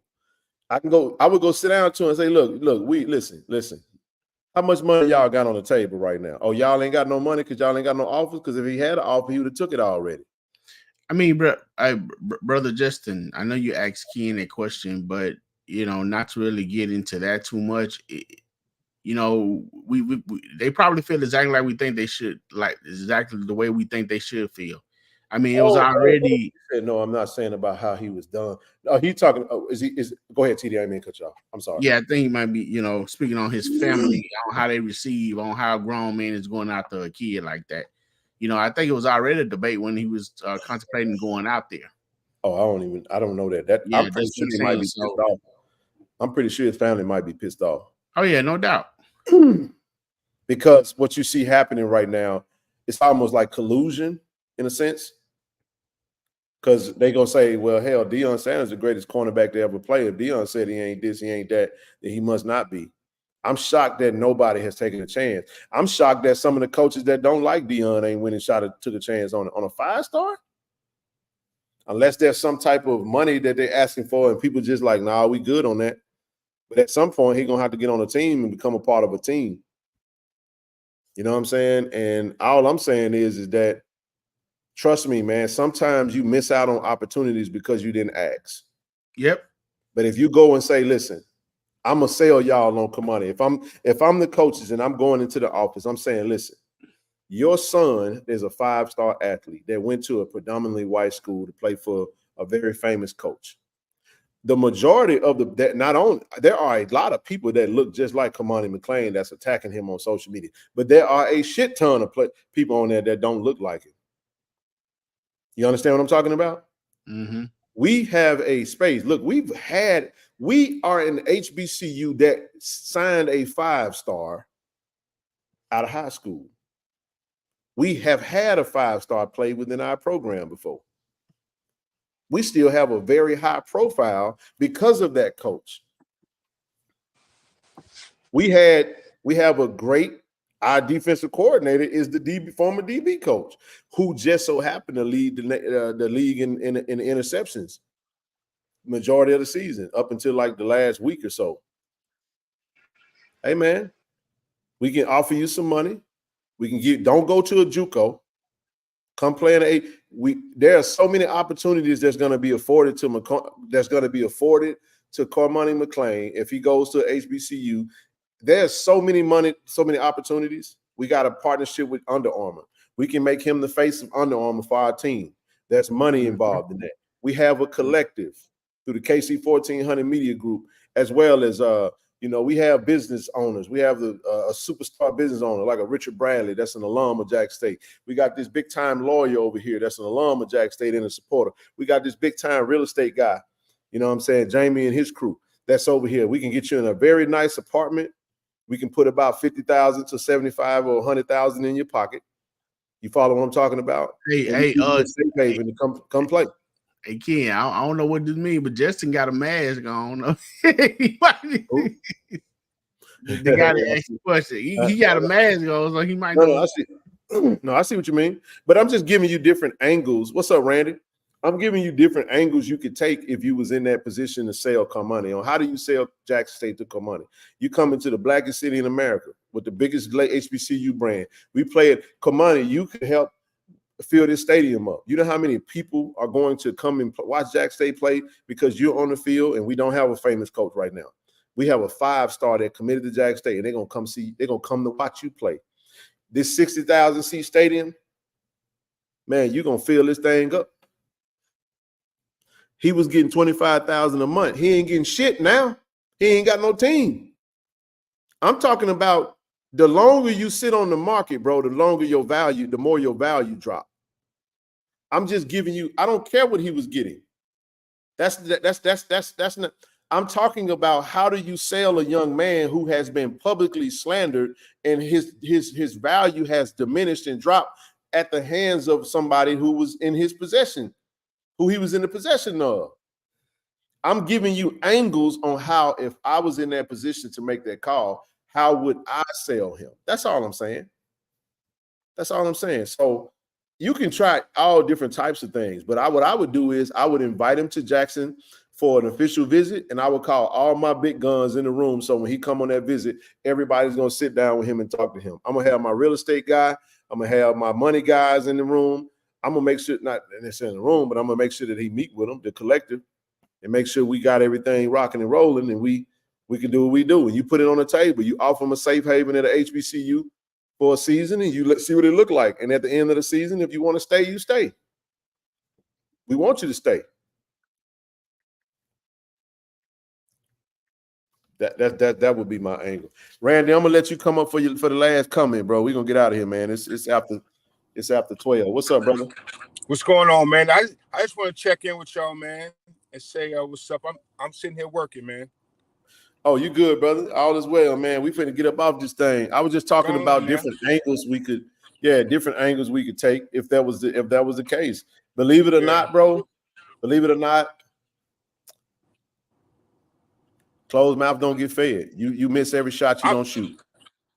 Yeah, and that could be the actual mover for him, man. When are HBCUs gonna start stepping up and saying, y'all, I'm gonna stop watching y'all publicly emasculate our players? I'm gonna pull up on them. If y'all keep publicly emasculating our players, I'm gonna go meet with their families and be like, look, bring them over here. Ken, but like if you really look at it, like, what's the difference? I mean, except for like brands or whatever, levels of brand. But listen, I mean, football is football wherever you are, and if you can play, you're going. You know what I'm saying? Yeah. So why not just shoot the shot? Let me say this. It does not matter where Cormani McClain goes. All eyes will be on him. If you really are a marketing guy, I could really make y'all watch me now, because guess what I'm going to do? I'm going to go to this HBCU that Dion was once at, and boy, the stories that's going to pop up behind that. Boy, they're going to, everybody in there. Ken, but you know what? But see, like, a lot of people don't realize, like, the light is still bright over there. That's why I'm saying that's a selling angle. Right. Man, listen, coach, if y'all watching, take me with you. I'll do it for That's right. I'm seriously. Take me in the room with you. I know they can't do that. I'm just saying. I sell it. They can. I mean, when they come on an official visit, give the KC-1400 media the opportunity to meet with them. Yeah. I'm gonna sell the shit out of them. Hey, look, man, let me talk to you, bro. I've been following you, bro, since. Hey, man, I don't like what they doing. We in Jack, man. We real over here in Jack. We gonna make sure you good. Play for your people. Man, not only are you gonna play for your people, I'm gonna make sure we got folks in the city that's gonna see about you, gonna see after you. We're gonna give you a great place to stay. Yeah. And you got a cousin or a little brother, somebody you want to come stay with you, we got them. Yeah. We got them. Yeah, especially in basketball. I mean, that can happen easy. Man, we had that. Man, listen, hey, I'm just trying to tell you, man. Hey, look, it ain't. You got a cool ass coach with the best AD. We gonna make that happen. I'm out here giving folks selling angles. You're gonna have all these damn HBCU shoot their shot. Yeah. As they should. They should. And then when they interview him, they gonna say, well, come on, why'd you go to HBCU? Because they wanted me. Mm-hmm. They made me feel at home. They gave me a strategy. I like the coaches. We vibe, and I'm just finna go hone in on my craft. That's right. I'm finna put my head down. I'm finna go. Hey, I'm gonna solicit the city and say, listen, all you business owners out here, I need y'all popping up these NIL deals, bro. Because Jack State football finna be popping. Second chance. That's right. But check this out. I've been following them, right? And like, this is just what I see. I mean, I could be wrong, whatever. Kamani doesn't need a real big school. He need a nice little school where he see It's people that's like him. You know what I'm saying? And take off because he's a hell of an athlete. He needs Man, let me tell y'all nice, something. little, I'm gonna tell comfortable y'all spot. what'll make y'all sick to your stomach. What? You sit up here talking about, oh, he wouldn't do this, he wouldn't do that. He fuck around and end up at a FAMU or Bethune-Cookman. Your stomach gonna fall into the bottom of your feet. Yeah. Because you're gonna be like, oh my gosh, he did what? Yeah. I'm serious, bro. You should have did it. Yeah, I'm telling you. He's Man, gonna take off, but it's gonna be a smaller school. It's gonna be, you know what I'm saying? Like, who the hell is I'm telling you. Huh? Martin. Yeah. Now you're tired. Yeah, of course, him. But I'm just saying, the point that I'm making is, bro, I'm talking to listen, dog. The collective can offer a place for the parents to live. I don't give a damn. You can do anything you want to do. Yeah. Oh, yeah. Yeah. That boy go out there and get about 7 interceptions. Everybody and their mama gonna want that boy out of HBCU. Because they're gonna be like, we got to get him from over there. Because he's gonna start. They're gonna be other 5-stars that want to go to the HBCU. You got to come get him. And they're gonna throw a big ass bag at him. Yeah. Checkmate, motherfucker. Now let me stop, man. It's late, bro. Right, man. Yeah, all right. So let me get off this, man, and get back to work, bro. All right, Randy. Good to hear from you, brother. All right, man. TD, what's up, man? What's good, Randy? How are you? All right? Yeah, I'm pretty good, bro. I'm pretty good. Okay, man. All right. So I was just checking in, y'all. I'll holler at y'all. All right, brother. Man, you be easy, man. All right, man. Love y'all, man. Love you too, bro. Appreciate it, man. Right. Yeah. For sure. Yeah, man. That's it, man. We done, man. We got a great show in the books. Damn, we went above 3 hours. I'm glad I ain't say how long we were gonna be on. But that's it, man. Look, we'll see y'all back on Monday. We're gonna have a great show post press conference. We might even have the coach on, man. We'll see how that goes, and we'll go from there. So, all right, bro. Well, you gotta dissect your music, man. Man, I'm finna put it on as soon as I get off. Yo, Sir Retro. Yo, you be safe out there, bro. Tiger Nation. Yeah, Retro, be safe out there, bro. Later. All right, TD.